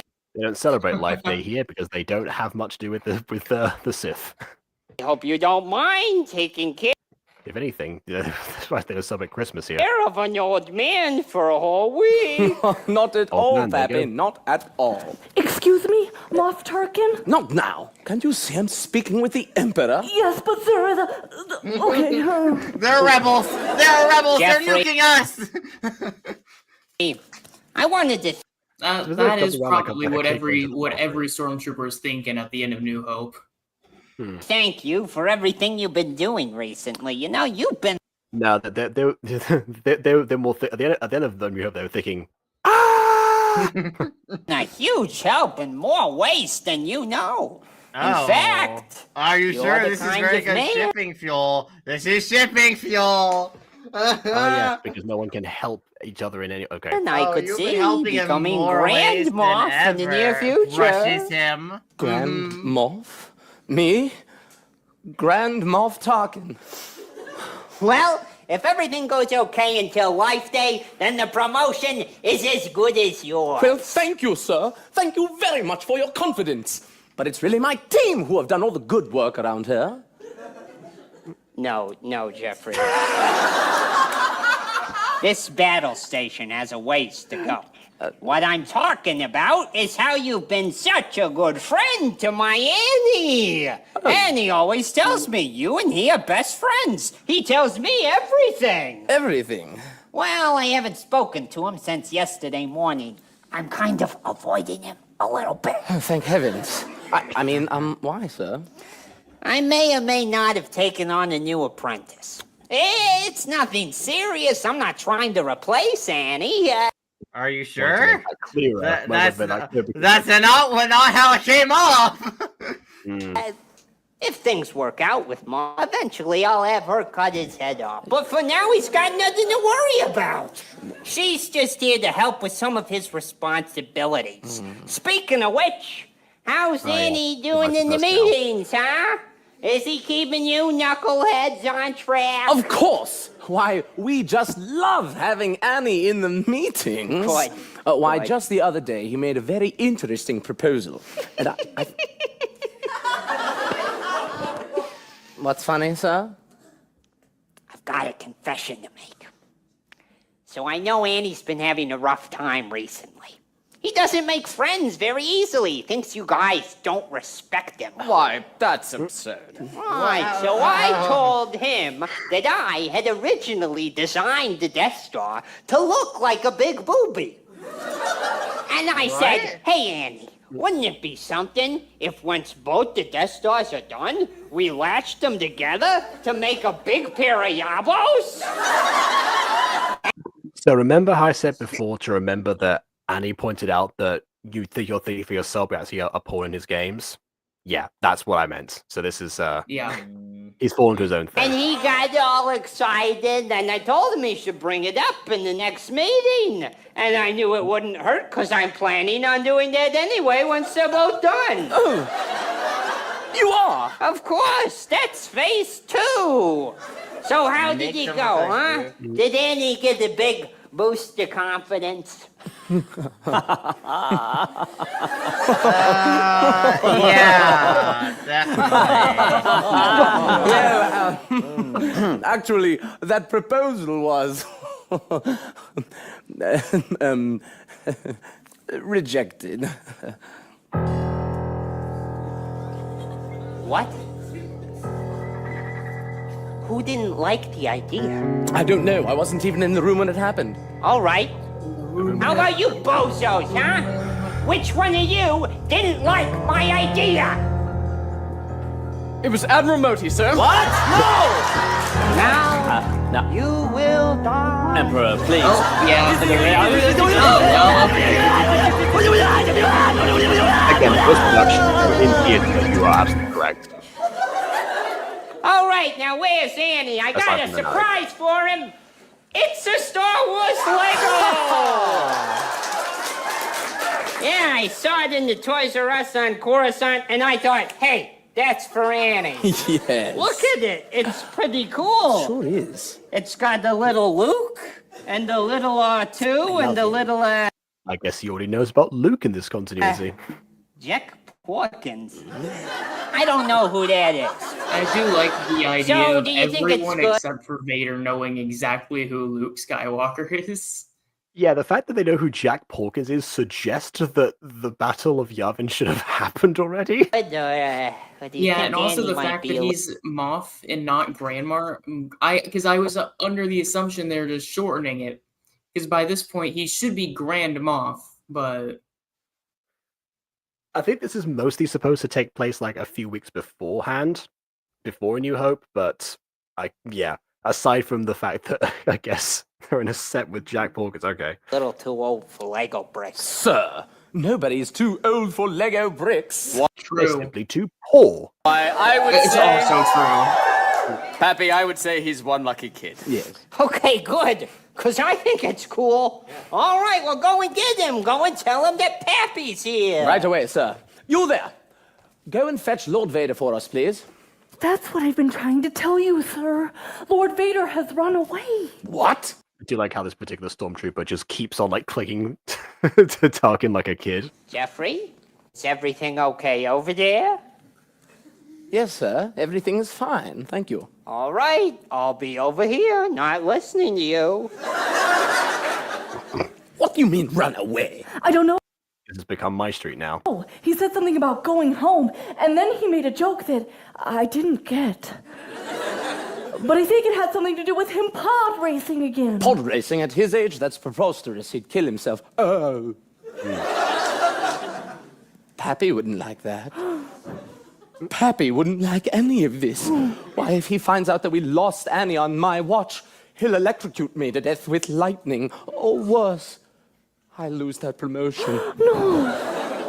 I must find a way out of here before anyone comes another way to get me killed, or worse, demoted. What are you going to do, sir? There's only one. That's a more accurate line now. I should have than guessed ever, this I think. was.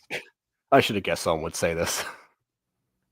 You know, we haven't had any thirst posts tonight. It was about time we had one. One thing I It's an hour and a half. Say, Pappy! Yes? You know what I think?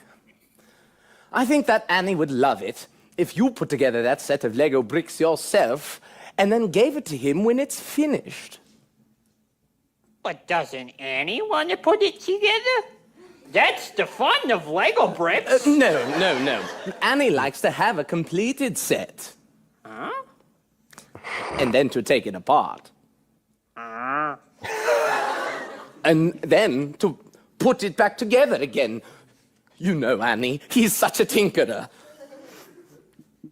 That's my Annie. To be fair, he is a tinkerer. He did That manage is a to fair make enough a. lie. Yeah. Well, if you think that's what he'd like, then heck, I'll go for it. How exciting for me. Oh my, look at all the pieces. Jeffrey, have you Please gone mad? let him build this set on stage for the entire rest of the show. That'd be too distracting. And he hates it when other people touch his Lego bricks. You're asking to get force choked. Yes, I know that. But this is a distraction, don't you see? While the Emperor is busy putting together that set of Lego bricks, I'll go and find Annie, and I'll bring him back to the Death Star before the Emperor even notices that he was gone. Now, this will only work if he does it alone. So, no matter how fun that set of Lego bricks looks, nobody helps him. And that's an order. Yes, sir. You there? Yes, sir. Go and fetch me the first pilot that you can find. Right away. Thank you. If Annie's gone back home, that means he's returned to Tatooine. So that's where I'm headed. And nothing is going to trip me up. Reporting for duty, sir. Emily. I hear you need a ride to Tatooine. So you're the first pilot that they found. What are the chances of that? Yes. Well, I look forward to riding you to Tatooine. I mean, you'll ride me to Tatooine. I mean, oh dear! Oh man, and Aiden missed it.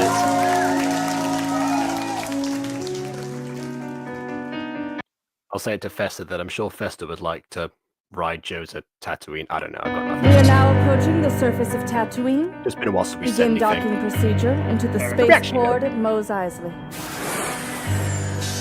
All right, Mario, just stick with me. Okay. I'll show you the ropes. I do think that I grew all up the on stormtroopers remind me of Darth Helmet, but the mean streets of Tatooine. Gotta watch yourself. A lot of crazy characters around here. I'm back on track. Oh yeah, it's a musical. Ready for the world to come at me. I'm stepping Now, who the hell is to that? bat. Not gonna let anything get past. Now these are all like re-added characters that George Lucas reinserted later, so they don't have they Me. I got my eyes on the prize. Gonna do what's right. Take what's mine. Strike back. Hey, look at these guys. Annie? Well, I'll be. Fella. Oh look, it's the band and Here they Aiden is also not here. When I said the band would be seen later, this is what I meant. He's not here for it. Dang it. Look, Annie's back. Hey, don't let me interrupt. Keep going. You know these guys? Of course, the old Cantina band. I swear they get better and better every year. Second up on the smoke. 5, 4, 3, 2. One chance is all you get to show the world your best. You better make the most of it. You gotta go for it. No one's gonna do it for you. No one's gonna hold your hand. You gotta understand. And no is never enough. Strike back. So you guys like Star Wars jokes? You know it. Oh, great. So today I'm talking to a group of Tusken Raiders, and Yeah, I they say, do wow, kinda those look band like the puzzles are guys pretty from tough to that take one care of. They say, tell me about it. They me should and my about dad. 12 times a day. Oh yeah. I say, don't tell me you guys count Dooku. Oh yeah. I don't get it, Annie. Well, come on, Count Dooku was the Sith Lord in the Clone Wars, and Dooku kind of sounds like Dookie, which is another way of saying poop. I also knew who Count Dooku was again. He was more prominent. that one's just hadn't- like the main villain of the second movie. Yeah, I mean, Yeah, I actually first time I heard his name was actually because I bought his toy in a store one time. Double meaning. And then later when I saw an episode of the Clone Wars, like way later on, I was like, oh, that's the guy. yeah, where And he had then a big way after massive that, head. I watched Attack of the Clones. Humorous play on words, and that's where the comedy comes at. Yeah, I understand. I just don't get why it's fun. I think I'm pretty sure Count Dooku is actually kind of like up for the the chain of Jedi master to apprentice basically because he was the master of his master. Funny. Weren't you singing a song or something? Oh, yeah. Cause you gotta face your fears. You gotta fight And you for knew what that you Dooku believe. too. That one You never gotta gets face it, mentioned. the Tusken Raider appears. That Nice one touch. never gets mentioned in the film, so I'm kind of surprised you knew about Dooku being the Qui-Gon's master. I thought it did get mentioned in the films. I don't remember it being mentioned. Hmm. If it did, then I've completely forgotten. I think I think last year I actually went through I went through a lot of the Star Wars films because I had Disney Plus at that point. It was May the 4th, Oh. so why not? But yeah, I Fair. think that was yeah. Forget about your tears. Cause it's time for you to do something. Strike back.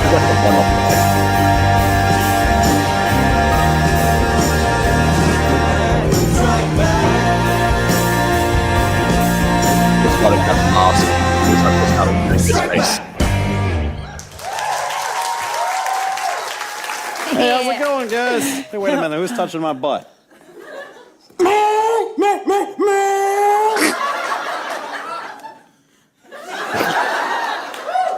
I hate that guy. Yeah, it's loud.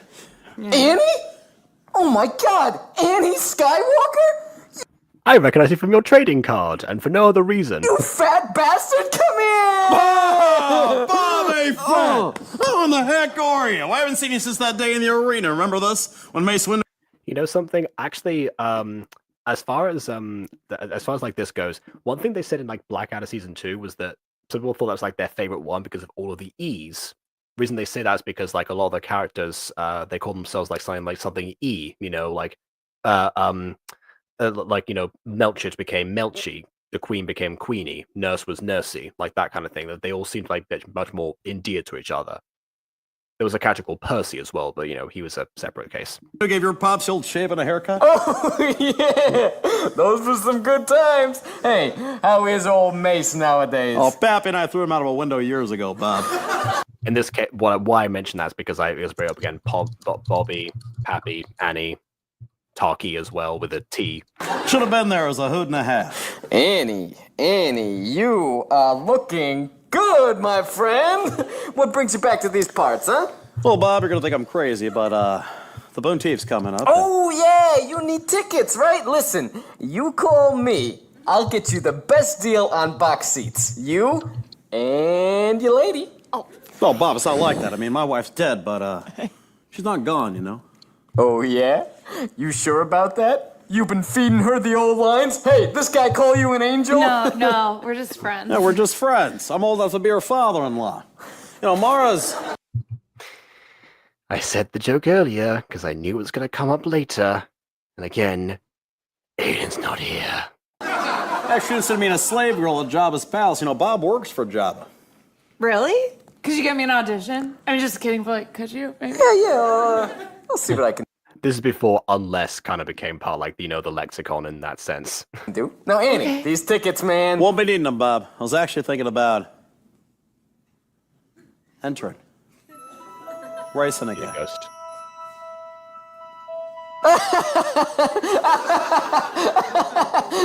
This guy always with the jokes. Hey, Annie, what was that joke about the Wampa? I never understood Except he but actually Wampas is. are funny to me. It's no joke, Bob. I'm serious. I really want to do this. Look, I'm not looking to win or anything. I just want to be in a pod again. All right. Hey, you take care of yourself, all right? If you ever need anybody bounty hunted or disintegrated, you call me. Okay. I mean, he's got people. He probably doesn't need Day? to. Okay, day, Barbarino. All right, bring it in here, Annie. And, Annie, old pal, here's $50. Oh, Bob, I can't take this. Annie, Republic credits are no good here. You know that. Take the money. I actually don't know if that's the case or not. I mean, it never comes up in A New Hope, I guess, so we wouldn't find out. Well, thanks, Bob. Yeah, All he right. also. Y'all take care. Well, yeah, Republic credits aren't really good in most places, mainly because the Empire there's no got rid Republic, of yeah. them. It's Imperial. Oh, yeah, they should have He's said not that's- using they should have said Republic credits. They should have said Imperial credits. You're right. Yeah.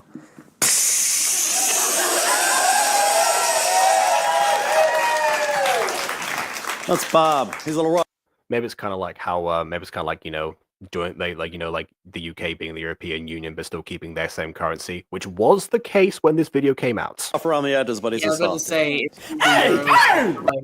say, isn't the Euro starting to sweep through like all the other spots in Europe as a whole?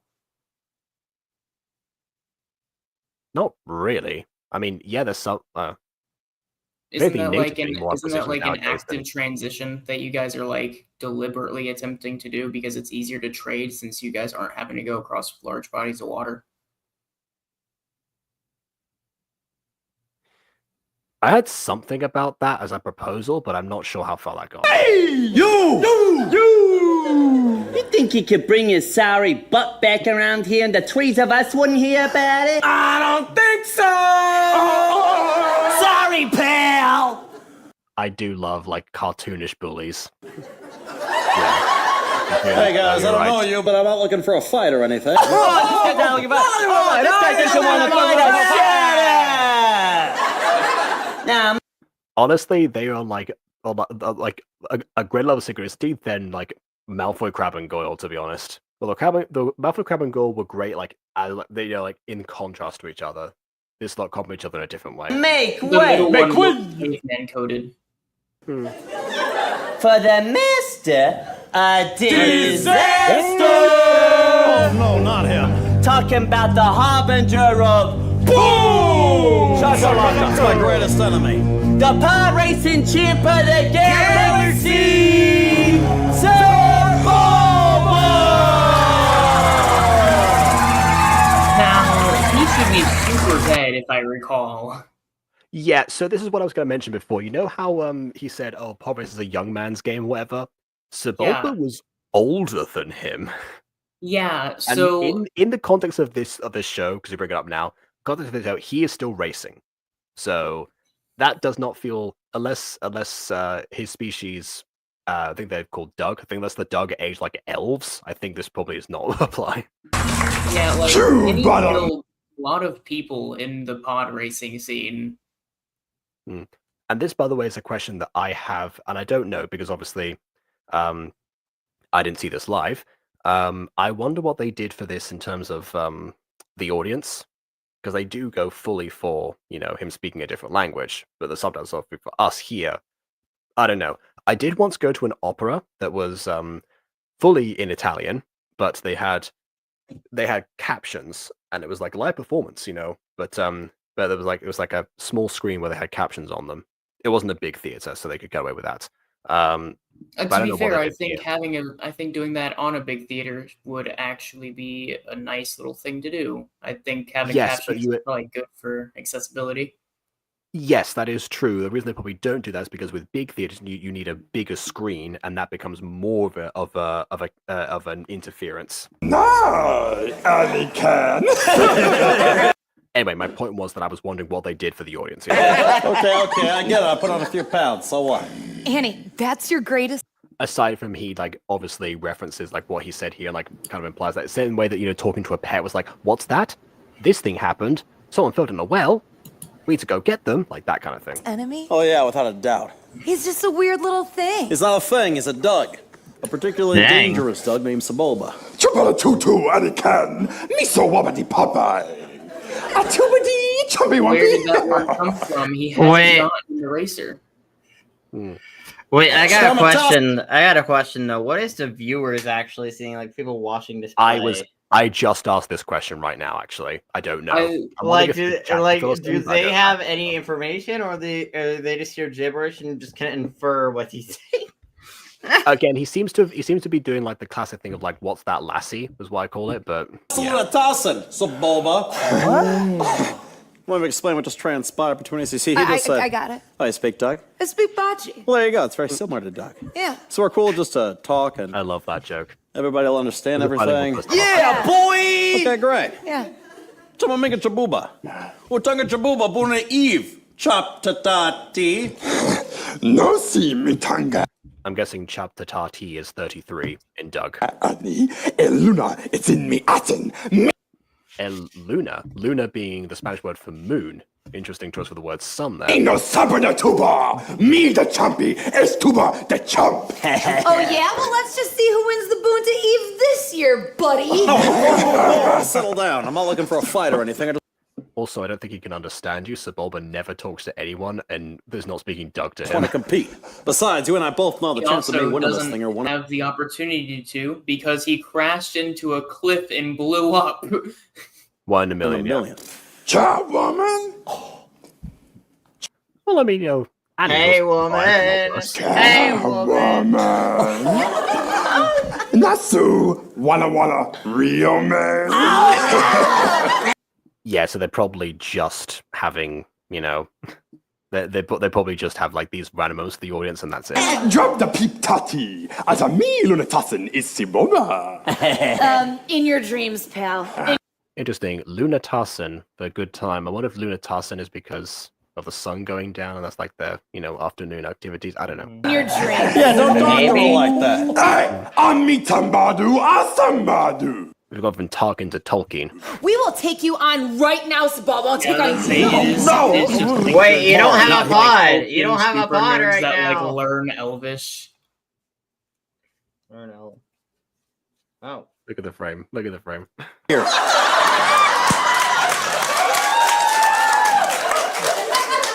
They've got the high ground. Anakin can scare do. Anakin can should be. Anakin is super now. Not even inch the pod no more. Wait, question about this version of Anakin. How has he gained weight? His whole body was pretty much charred, and the rest of it was shoved in a suit. How do you gain weight at that point? Your body was charred. Maybe in this version he had the weight before he was injured. Yeah, but that assumes the accident wasn't that bad, though. As well, he didn't burn unless he was a lot larger before he got burned. Okay, the amount whether he was or wasn't burnt is ambiguous, but regardless, I don't. He I would like look how like you- he would look like an Aphmau with the look like the peg leg character from the My Street teaser. Those were obviously boots, but Yeah, like I don't know what Jacob. you were Love the only constricting person ones. on the planet who thought peg leg. Because of the width of the legs, not because of the boots themselves. The width of the leg wasn't changed. The It's boot. a Minecraft character. What do you mean? Yeah. Does every Very thin and Minecraft normal. character have constricting boots too? No, their legs look thinner than normal in that, but I won't do that now.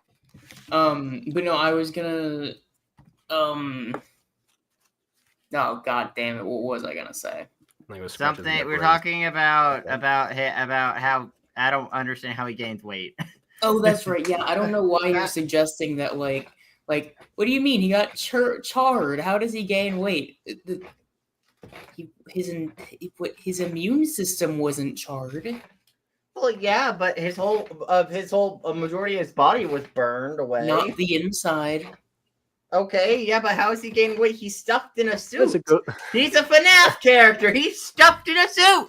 Aiden, we're all stuffed in a suit. It's called clothes. Well, yeah, but he's stuffed in a artificial suit, not a biological suit. Well, What do you do? This is. What do you think we're born They with can a hoodie replenish on us? suits. Get enough Imperial credits, you can replenish the suit. I don't. I mean, I'm going This off is the all some. Again, fabricated. assuming he have the weight before. I don't know. I'm going off the.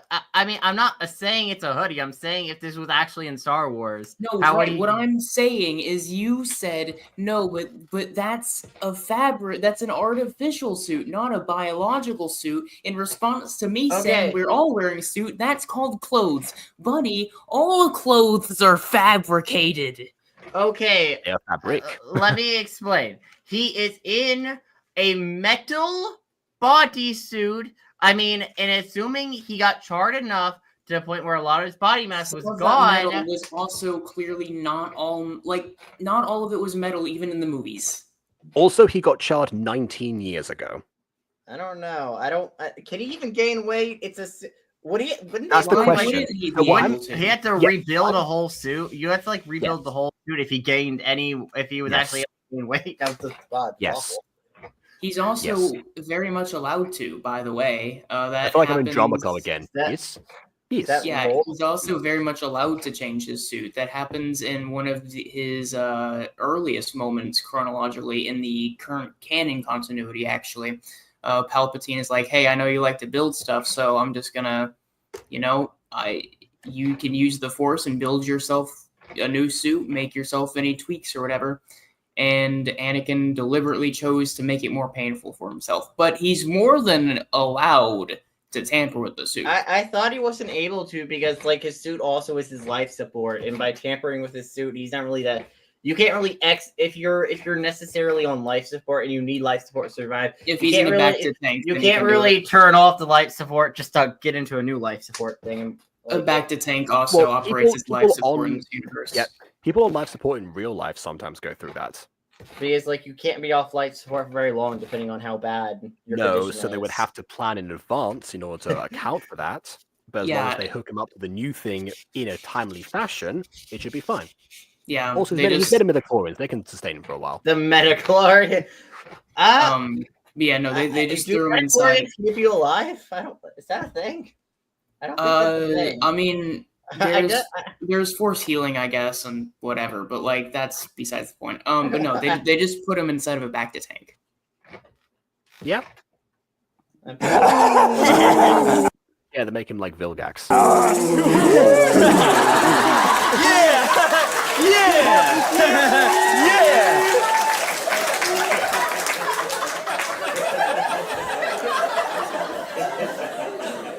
You know, that kind of reminds me of Max Jaegerman's friends. What do you say we'll let him off with a warning? Yeah. Yeah, it's very. You're right. Don't listen to him, Annie. No, he's right. I'll never fit my old pot again.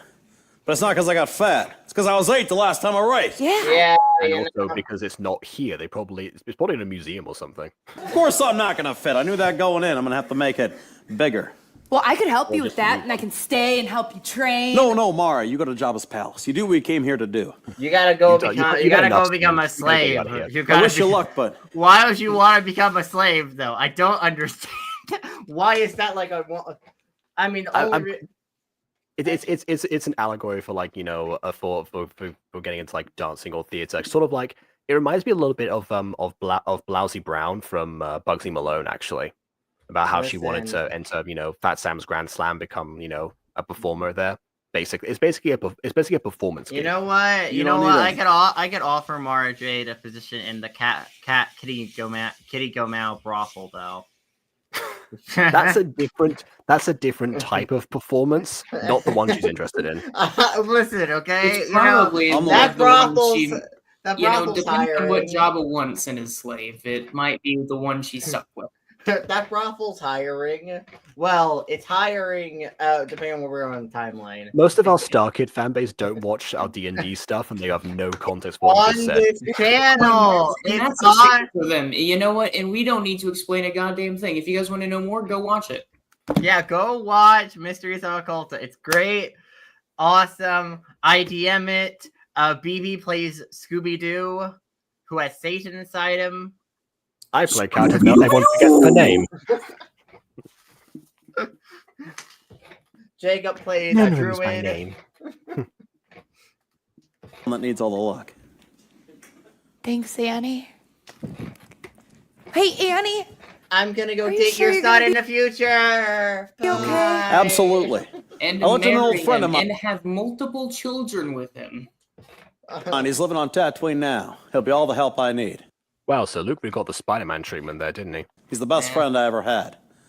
And the funniest guy I Right down to marrying a redhead. ever met. Oh my god. Hopefully Mephisto doesn't retcon this marriage out of existence, though. Well, Here the we Disney go. planet does exist, so. Speaking Oh of yeah. the funniest guy that Annie's ever met.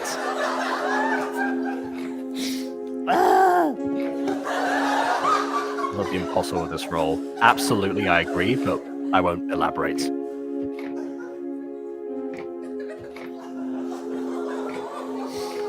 This is amazingly in character for Jar Jar. I'm gonna be honest with you. He has a really depressing history outside of like the immediate movies.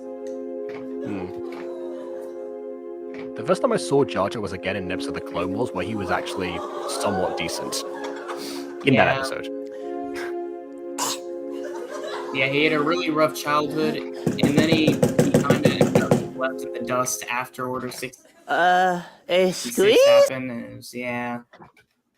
This is less of a case of the rough childhood aspect and more so the idea of the vitriol the world has for him now versus before. It's me, sir. Me, sir, Same, it's busy. Come back in 2 to 5 business days. God damn it. Misa told you Misa don't have any more money. JJ! Oh, Annie! Annie! Oh, Misa slipping icky poo. Yeah. Presumably that's his own icky poo because it's his house. So what have you been doing to go to the bathroom, Jar Jar? Well, stop it, JJ. Well, You're you see, killing his me. house was Dude, unfortunately, dude, his house was built without a bathroom. Annie, you don't have gloves anymore. Don't touch his hands. What is you sir doing here? The Bunty, that's what. I'm racing again. You sir racing? Yeah, but I can't race without my old pit crew, can I? Oh, your old pit crew. Misa. Of course. I don't know, Annie. Oh, come on. It's going to be great, just like the good Oh, old how about days. you invite Fix 'em out. Obi-Wan? I'm sure Obi-Wan would love to join your pit crew. Just like the good old days, yeah. Pod, we'll do some training, run laps around the pit of Carcoon. You can goof I up and chase I around. would say invite Padme, but she kind of died Yeah, of a broken obviously. heart. Hey, look, man, if his main villain is here and he fucking exploded, surely Padme could walk off a little bit of a foreshow. Well, if anything, she dies after giving birth. So maybe they did the old chest compressions on her. We just didn't see that part. Little pit droids, remember that? Yeah. Hit the nose, you remember? That was classic. Yeah. We'll finally topple some Padme just comes Bulba. back as a Force ghost. She's like, "Hello, husband. I guess My death I is never all your considered- fault." Anyway, I guess I never considered what happened to Naboo after the prequels, so well, maybe. What happened to Jar Jar in the prequels? Actually, did he die? No. So, as I was saying, so pre-prequels, Jar Jar had a horrible childhood, and then there was the prequels and Clone Wars events. Then Order 66 happened, and so obviously Jar Jar was out of a job because he was under the Republicans. And so then he went on to become a street entertainer for the rest of his life, incredibly depressed. That's fun. And if I recall, I think he sounds continues that familiar. until after the Death Star is gone. I'm pretty sure he dies poor and alone. Dang. I reckon that was decided post Vitriol as well. Misa died sad and alone. What's that? Huh? What? Oh, don't mind the news. Looks like a noose. Nah. A noose?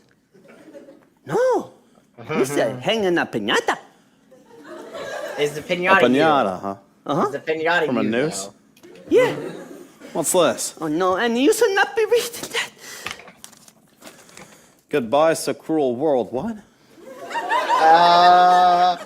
Can't take any more disappoint, boys. Misa whole life is one big boom diesta. Oh, we didn't finish the vodka. JJ, say it ain't so. You weren't really considering this, were you? It's better than living like this, Annie. This ain't no life. Misa gonna do the whole world a favor. JJ, The audience are already on his side. suicide is a permanent solution to a temporary problem. And that's point line number 3. What about all the people that love you? About that. Nobody loves Misa. Everybody hates Misa. They say terrible things about me. Terrible things. They be saying that Misa stupid, that Misa annoying. Everybody says that Misa ruined this whole universe. I don't know. A I line feel that like, was I said feel- a lot I- at the I- time. I feel like the Empire ruined the whole universe, but you know. Yes, what he's referring to here is the fan base saying that he ruined the universe's sanctity for them. Again, Yeah, before the this is fan base said a getting- lot more about, every new Star Wars thing now ruining it for them. Yeah, I will say he's approaching that fourth wall mighty close. Hmm. What fourth wall? I don't see a fourth wall. But that's not true! I mean, you're a war hero! You were a senator for crying out loud. Why, you were the guy that voted Pappy supreme power. There probably wouldn't even be an evil empire if it weren't for you. Misa? I That's one of the main things that people point to the Darth Jar Jar theory, like that was all meant to be planned or something. Yeah, I'm sure these are all things that cross his mind too. No, Misa, no. And what thanks does Misa get? Nothing. What's the last thing you I ever did for will old say, JJ, it would huh? have been a crazy plot twist though if Darth Jar Jar became a thing in the prequels. Because like you start him off as like this supposedly funny comic relief character, and then you just turn him into this absolute heartless villain who's just manipulating everyone. That would be a crazy plot twist. Which if one that was happened in the killed second or after third The one. Apprentice? Yeah. But JJ, just put the vodka you know. down. No, this ain't mine. I'm just trying to help you. Oh, you wanna help Misa? You can Now you wanna help Misa? Where? Where was you said when Misa was being chased around by mobs, huh? When Misa was being ridiculed on the internet? You saw owe me. Oh, yeah? I owe you? Yeah. Why? Why do I owe you? Misa freeing you from slavery. Misa fighting a robot army for you. No, I saved you from the robots. Misa hung from a tank for you, Annie. JJ, sit down. No. Yes. I want to say something. This is coming from the heart. You don't have a heart. It's I'm metallic. disappointed in you. And no, again, it hasn't You touched used to the be inside. somebody. The funniest guy I ever met. Besides the Well, you're the smoke. whole reason I got into Star Wars comedy in the first place. And now, Which is an interesting line, by the way, that would come up in Act 2, but I'm going to forget to mention it by next week. now look at you. Hey. So nobody loves you. How can they love you if you don't love yourself? I mean, sometimes when you don't love yourself, others can still love you, though. That's still a thing. In fact, it is actually, especially nowadays, fairly common. JJ, you're full of shit. Not that it should be, but it's common. Depressing facts of life. Screw myself. I don't like me. You're so full of shit. You know something, actually? I was going to mention this. I said before that I was looking around for, like, AFMAL clips. Or something for like not for AFMAL clips. I found AFMAL clips, but I was looking for anything that could link to like an AFMAL VidCon thing before you told me it wasn't going to be streamed this year. Yeah, but one of the things that I found was somebody who met AFMAL at VidCon, and one of the things there is like advice to YouTubers or something. And precisely the thing was that it wasn't a case of like some sort of like deep like technical thing. It was more of a case of she says something like you're not a failure. You can't. Don't think they're a failure. It's like you've got to love you because I love you, or something like that. Like she actually said that to like a fan, is like fully like hand in hand, like that kind of thing. It's like, of course he did. This guy, it can pull in your brain. Okay, that gross. You know, is that why you came here? Huh? Came here to find me? No. The famous showdown. The Jedi versus the Gungan. JJ, come on. Man, he's out of date. Okay, one thing you gotta know about Gungan. We famous for sneak attack. Sneak attack! I was thinking soccer. I feel like screaming sneak attack ruins your sneak attack. He's all drunk. I'm saying. Which is what Aang said to him. Pretty good move, Master Jedi. But let's see if you can dodge the same thing twice. Knock it off!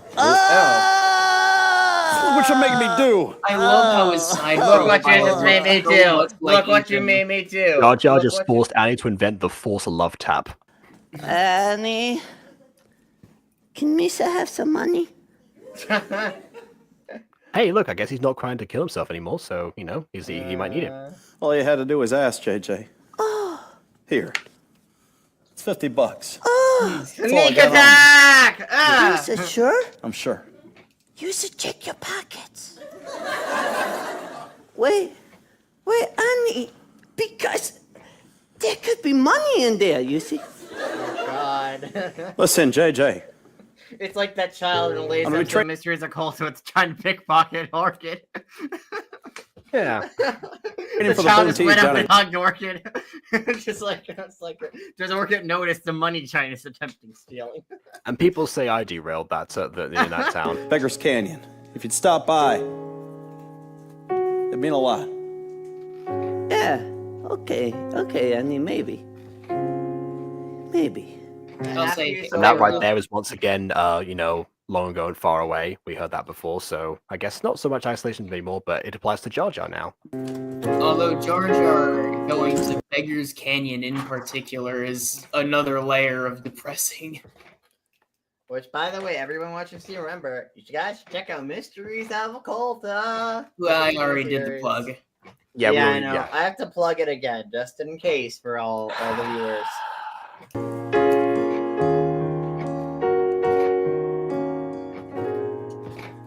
There you are! Dorkin, what are you doing here? You have some serious explaining to do. I can explain everything. Yes. I know everyone from Mos Eisley to Mos Espa is talking about it. You want a race in the Bunta Eve? Ha! Not gonna happen. Let's go. But Annie, if you don't return to the Death Star with me immediately, Pappy is going to be very upset with you. Well, who cares what Pappy thinks? I'm sick of letting him run my life. Until he finally teaches me how to stop people from dying like he promised. I'm not listening to Pappy anymore. That's just it's like Look, one motivation Annie, for everything. I know that you feel like you need to do this. But you're not the man that you once were. And the Bunta Eve, it's the most dangerous race in the entire universe. Yeah, I'm not going to sugarcoat this for you. If you get behind the thrusters of a pod again... Apparently they're fine. You will die. Well, if I can outrace a pod, then I am dead already. What? You're not dead already. You're simply too old to race. That's life, Anakin. I got this predicted Cars 3. Look, you did something great once, and people loved you for it. But it's over now. You peaked. It's over, Let's say you do, isn't it? Isn't it? I was thinking more of, Isn't it over? I was thinking more of, but it's over now. It's over now. Considering, you know, the God, people I involved. love Steven Universe. Steven Universe is so good. No, I agree. I also love Steven Universe. Oh, and they butchered that song in the Spanish version. They but that's did? beside the point. No, Oh, but dang. yeah, because it doesn't work. It doesn't translate. Anyway, How is actually Steven Universe songs in Spanish? Good, bad, meh.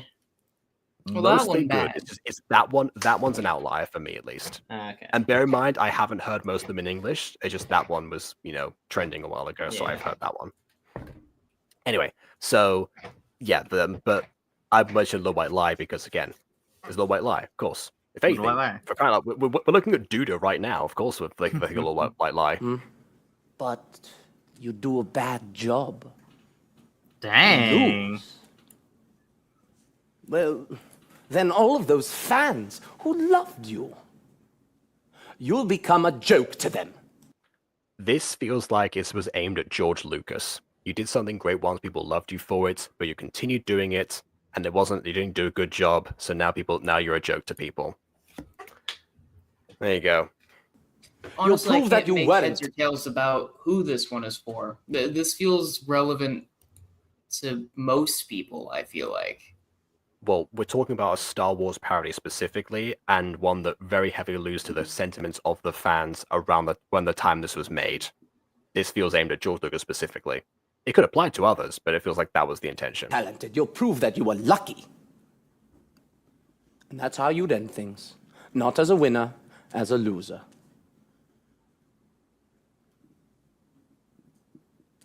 Let me tell you something. Before my first Boonta Eve, I was a nobody. Everything I had, I put in that race, and I came out on top. And yeah, maybe I stumbled into it. Maybe I was lucky.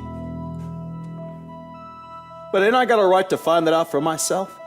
Am I gonna be so scared what other people think that I'm not even gonna try? So if I got a reputation, if I got anything worth losing, it's because I had the guts to try. And that feels like a lesson for anyone watching this that might want to take that away, especially creative types. Annie, what you're trying to do, you can't do it alone. And who's going to help you, Misa. That's who, sir. JJ? Annie, Misa been doing the big thinking. Misa heard all those terrible things I was saying to you, and Misa think, "Egad, what is Misa saying?" Annie. Hearing him go, "Egad," is great. Even see, that's what I was saying before about, you know, Brian Holden pulling off the impossible with this. Just even like that, like one-off line there. If actual Jar Jar said, people have groaned a lot. JJ was thinking that he was all alone. No, I actually don't know who is who it does the voice of Jar Jar. Now I think about it, I never considered that. That poor individual, honestly. I do remember him going. Then you showed up. Some stuff, actually. Yeah, that makes sense. I mean, Jake Lloyd did as well. Jake Lloyd, if I recall, he did, but he was not aware of it for the most part. The reason he vanished off the face of the planet was because he had bipolar due to a family history and was submitted to a psych ward for a little bit. He wasn't told about any of this until much later. Interesting. Because obviously they're taking a lot of jabs at, like, you know, Hayden Christensen delivery, but of course they wouldn't go as far as Jake Lloyd because Starkid have standards. Yeah. And that's why I'm gonna help you win this race, because Misa love you, okay then? Unfortunately, the actor for Jar Jar Binks was not a child under his mother's custody and therefore could not be shielded. No. Muy, muy. I love you. Muy, muy.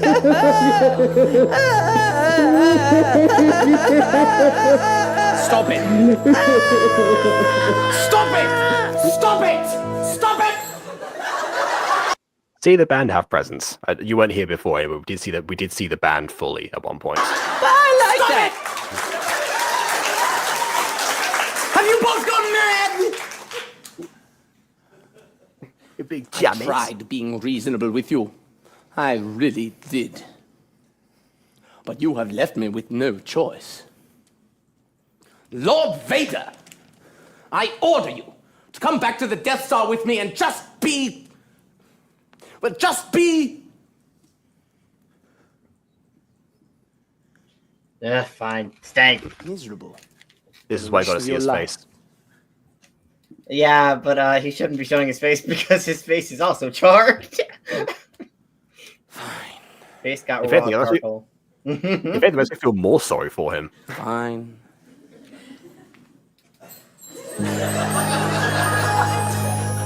Okay, we're gonna build you a safe I'll bond. try and help a you win that bond race. that won't get you murdered. Because if you get murdered, Darky, you'll you kill me. Of course I do. Yes, the team's all here. Annie, JJ, Darky, that girl. Everyone hands in, all three. What are we saying? I haven't the faintest. On three. 1, 2, 3. Hit the nose. Hit the nose. What is that? One thing I does would have that said, mean? Emily should not have turned like that. She should have turned like this. You know, it's the classic never give it back to the audience rule. That mean? That means the good old days. They're back, baby. This is the beginning. Whoa! There's moves. Annie, look at those moves! I'm coming back to life. I still think he's God. That's Ethan Nestor. I don't give a shit. I said this last time during the fucking other space one. I forget what it's called, but the one that I think sounds Starship. like Starship. Yeah, that's fucking Ethan Nestor. I can hear it. I can definitely hear it. And look at him. Look at his fucking side profile at any given moment. If you start saying palms sweaty, knees weak, arms sketty, yeah, absolutely. It feels like something's coming, and it's gonna be alright. You don't have to worry, there's no need to cry. You don't have to worry, because I've seen the light. I've seen it with my own eyes. Ooh, oh. I've seen it with my own eyes. Isn't it about these songs?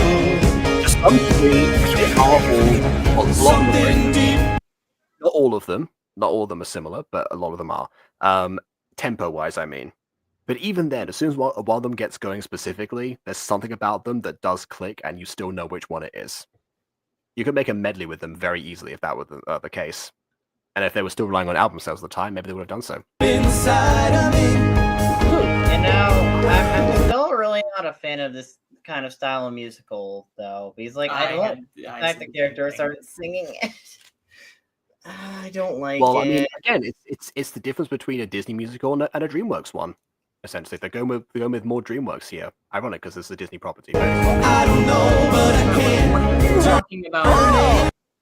When you're talking about film, I think it's allowed to get away with more because it is fundamentally an extrapolation of this art form and like it's like a spin-off of it. But this art form, specifically this version, I think it is best done classically. I don't love the digitization of it. Also, I'm pretty sure in like the DreamWorks musicals, or at least I think you're referencing Shrek because I think you're referencing Shrek specifically because I'm pretty sure in like the Shrek wasn't a musical. But like whenever Shrek had musical numbers, like it was I don't know it was like music Shrek is the being most prominent example. There are others, but Shrek particularly is the one people think of. music was just being played over. It wasn't like they wrote. I don't know. I don't even think those weren't even original songs, or maybe they were, but they weren't very hyper specific songs. Like they for weren't example, original to Shrek itself.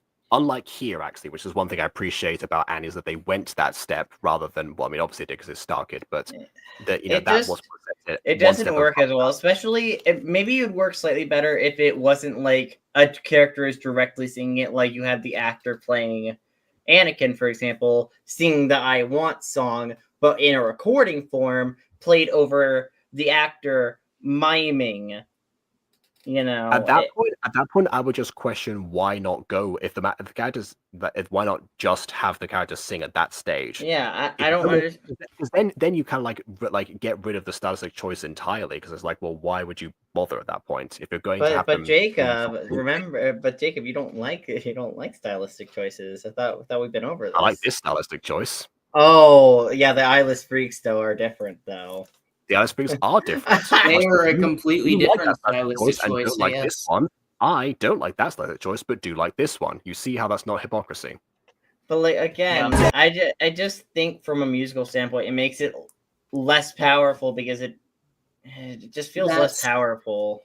I don't agree. My standpoint is if this were a movie or a show, I wouldn't give a shit. Yeah, it wouldn't be. I guess it wouldn't be as bad. Why are you disagreeing with Aiden here in that case? It seems like you would align at that point. Because he's coming at it from a completely different angle. If this were a movie or show, then I would disagree. My issue is not with how powerful it is or anything. It's purely on the principle that I think that traditional theater should be upheld on a stage like this. This kind of sounds like the person who told us to help. There's the musical theater held a lot of reverence. So we shouldn't pause and talk over it when we reviewed Cinderella's Castle. Oh, sounds God, a bit like that, to be honest. I forgot.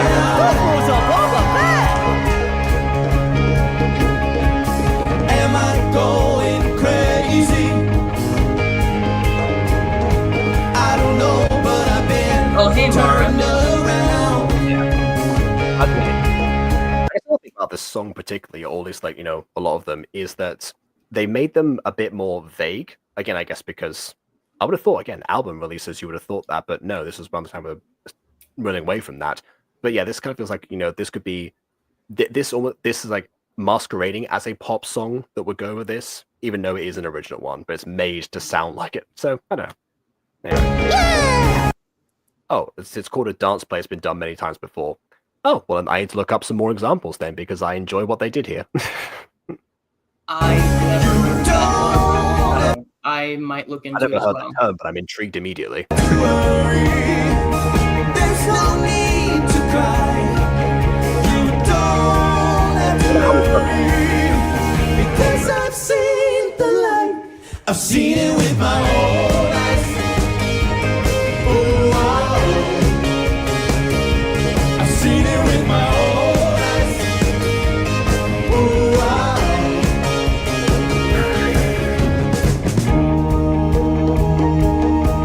what's this?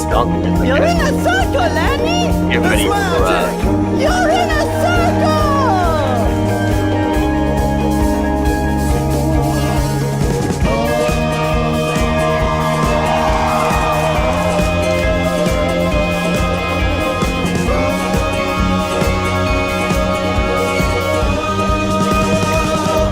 I've seen it with my own eyes.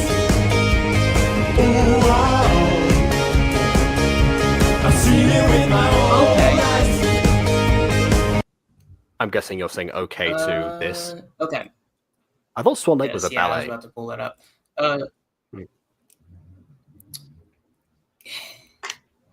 Has dance in it. I assume that he's referring. I assume they're referring to a specific type. I assume they're talking about a specific adaptation. I've never heard of Contact though. I don't.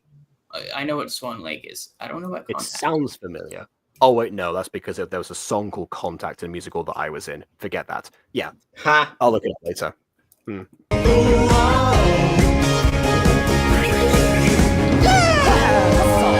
pretty good, guys. I'm excited for the next act. Me too. Oh, actually, you know what? Speaking of musicals, I did this for the musical that I directed and wrote. Well, it was meant to be a gotcha, but then turned into a stage musical for end of year at university. Yeah, that's how I had them end Act 1.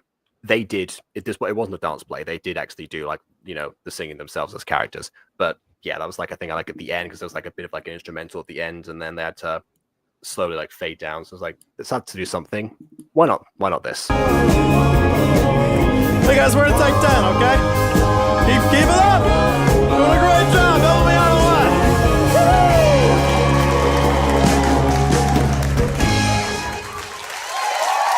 I'm guessing they played a couple of intermission. That'd be a nice touch too. I don't know if they did or not. Obviously, that's not established in here.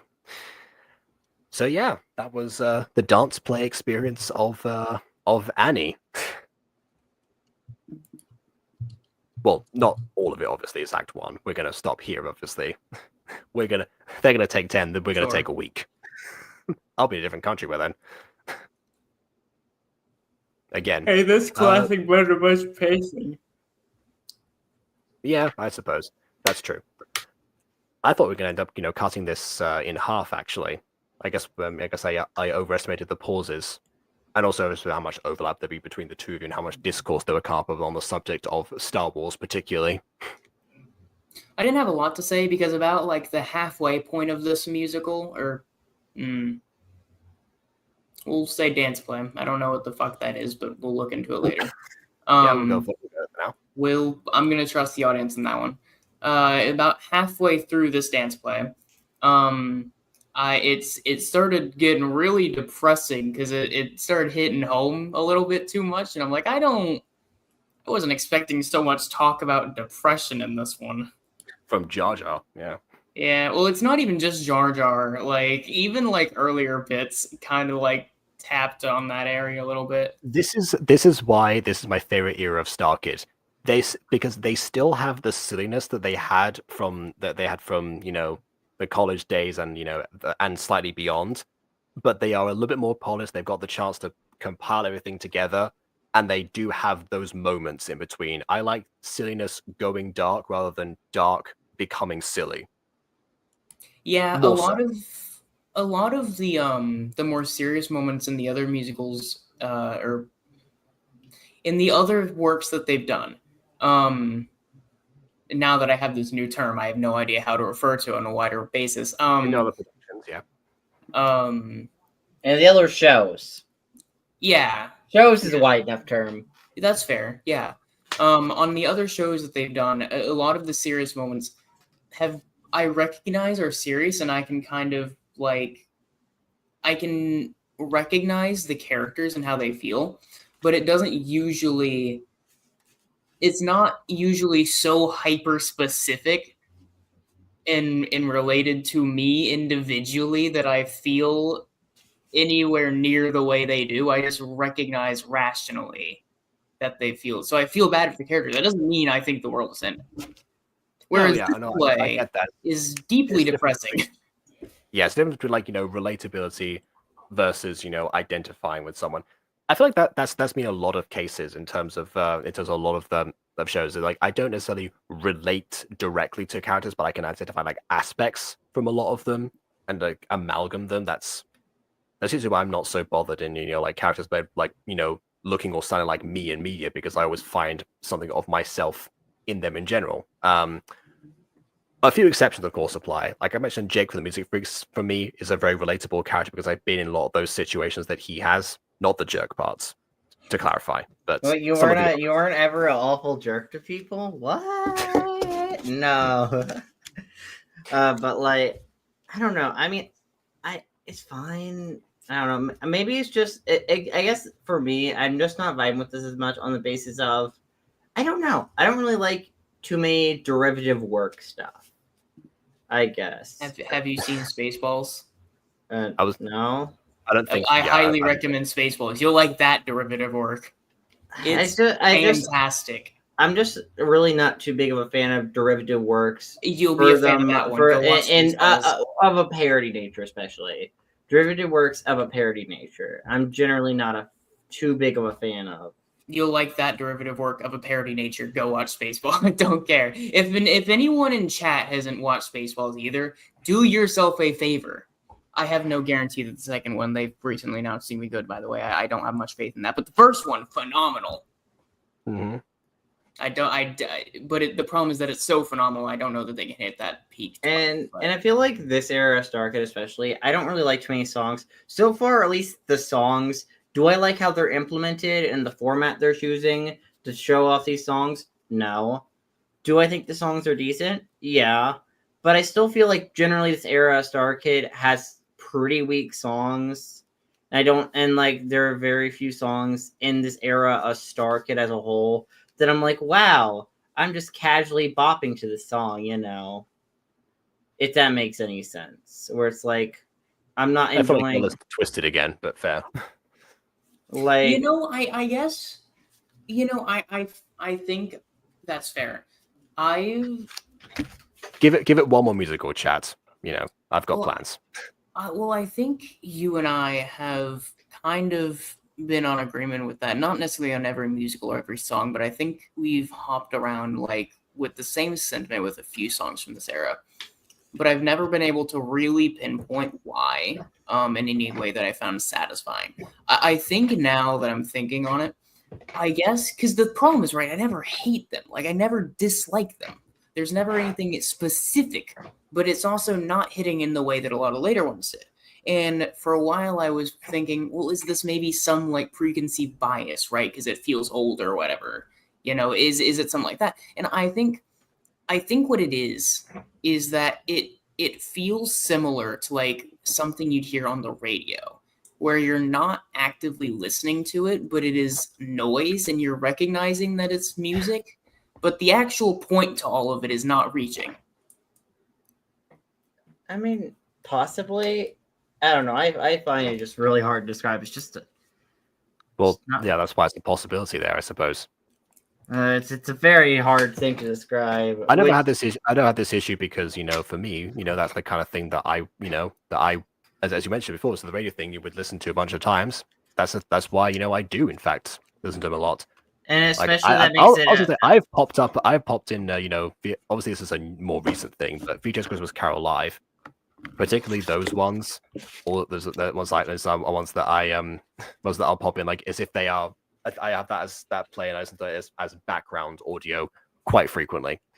I suppose you could do the same thing with the songs, like separate from each other, but I rarely listen to Starkid songs out of the context of the musicals that they're in, which is why I play VHS Christmas Carol Live so many times, because it's like one consistent all the way through thing.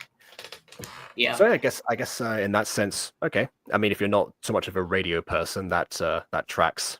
I mean, I don't dislike radio. It's just that when I'm seeking out music, I like the bolder, I like the more experimental, and I like that in really any art form. But for music especially, I like to have the lyrics and really sink my teeth into it. And something is not reaching. Do you know how I said that a lot of the time around this, but at least until here, and probably a little bit beyond, their main source of revenue was album sales. Yeah. They probably had that, like, you know, as a conscious thought in their minds of, okay, let's make this a thing people can replay like that if they felt so inclined on an album, and they kind of compose them in that similar style. Maybe that's it. I will say, but like with like musical stuff as well. Also, as a different writer, as Garrett said here, Jeff Bloom is going to start writing their songs again. I could see potentially like softening and making the song a bit more general in some regards. I could see that, but I don't know, because I feel like as far as musicals go, like for example, I sing the Heathers a lot. I also reference some like Nerdy Prudes songs, Nerdy Prudes Must Die as well. But like the songs I referenced there are very context heavy, exactly, and are very plot heavy, and like it's just those songs just draw me in a way that no song of this era really draws me in. Where it's like, yeah, like it's very context specific, but it's like they took a so step good. they didn't need to, especially because of how like loyal devoted their fan base were. They took a precaution that they arguably did not need to take, if my theory is correct in that matter. Potentially. Yeah. Although that being said, that's one of the things I like about, you know, this show's like how, you know, it's like they feel I feel like with me, middle ground sometimes don't work so much. Like with Shakespeare adaptations, you know, the ones that like, you know, are bold and out there, or the ones that are like extremely faithful. I most of the time dislike the ones that are middle grounds. Like my least favorite film ever made is Macbeth on the Estate for that reason. But so yeah, maybe it's a case of the middle ground idea is like, okay, you're going with a little bit of this, a little bit of that, and they're not quite meshing. That's why these ones particularly, I'm like, yeah, I've probably popped these ones on more out of context than other Starkid songs. Other times I just put them along the time I watch the music on YouTube. Yeah, which and I actually I do agree with you on that as well though. Like the tragedy of Macbeth, the 2021 film with Denzel Washington. I mentioned it a few times on the channel specifically. Yeah, it's so good, but it takes a lot of really weird choices that I don't mind. Like the whole movie is like filmed in black and white, and there's no real need to do that, but it hits right, and it has really great like art design and it keeps the Shakespearean dialogue as well. It doesn't try to modernize it. Most Shakespeare adaptations don't try and modernize it. I have issue with ones that do as well. Yeah, or like that's like or like things I don't like. And then they say that they won't understand the context if it put us in like another time period. We can't change the words because that's sacrilege. It's like, well, have it one way or the other. Yeah. But then there's like the way they handled like the three witches is that's something they change pretty drastically, but it feels right in just every way. And they play with like how they play with the fact that it is film and how they can tamper with filmography to make that feel supernatural. It's fantastic. All right, I'll check that one out because that's one because I was studying Macbeth before that film came out, so I haven't seen that one specifically. So yeah, yes. Highly recommended. Yeah, before or after Spaceballs, I'll make a note for both of them. All right. That'll be a nice back-to-back. Oh, God. How many assholes are on this ship? And the entire crew comes up. And then immediately after, it's fucking the tragedy of Macbeth. Well, there we go. I know why the joke's going in now. Classic Aiden movie just pulled there. It's okay, fine. so, It's a full comedy. There's so many there. Yeah, all right. So, fair enough. I'm more eager to check out that one because again, I like much like this era of Starkid. I like to laugh more than I like to I like to be depressed immediately. Yeah, no, it's very funny. I think my top 3 comedies are going to be Spaceballs, Dodgeball, and I don't know which one is higher, but those are always. That's great. We don't need to continue on this tangent too much. Like I feel like that felt like an end to that. So yeah. But yeah, any other stuff we need to cover before the stream ends? I'll mention this now because I don't know if I'm going to remember to. When I did that, like watch through on Disney Plus for May the 4th last year. That one thing that struck that recalled with me is like when I watched that, I was just. But there were some moments that they said like specific things, like made specific references. I was like, "Hey, that's the thing. That's the thing they said in Annie." It's like some of them I thought. So I thought like were jokes that they came up with. Like, oh no, they're referencing this specific thing.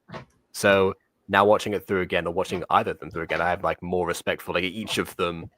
The more that I compare about them, because I'm not a huge Star Wars person. I never have been, but it's been on the periphery. There's many things that my dad introduced to my brother and me, like when we were very young, and then, it didn't stick with us super to the degree that something like Harry Potter did, but sure.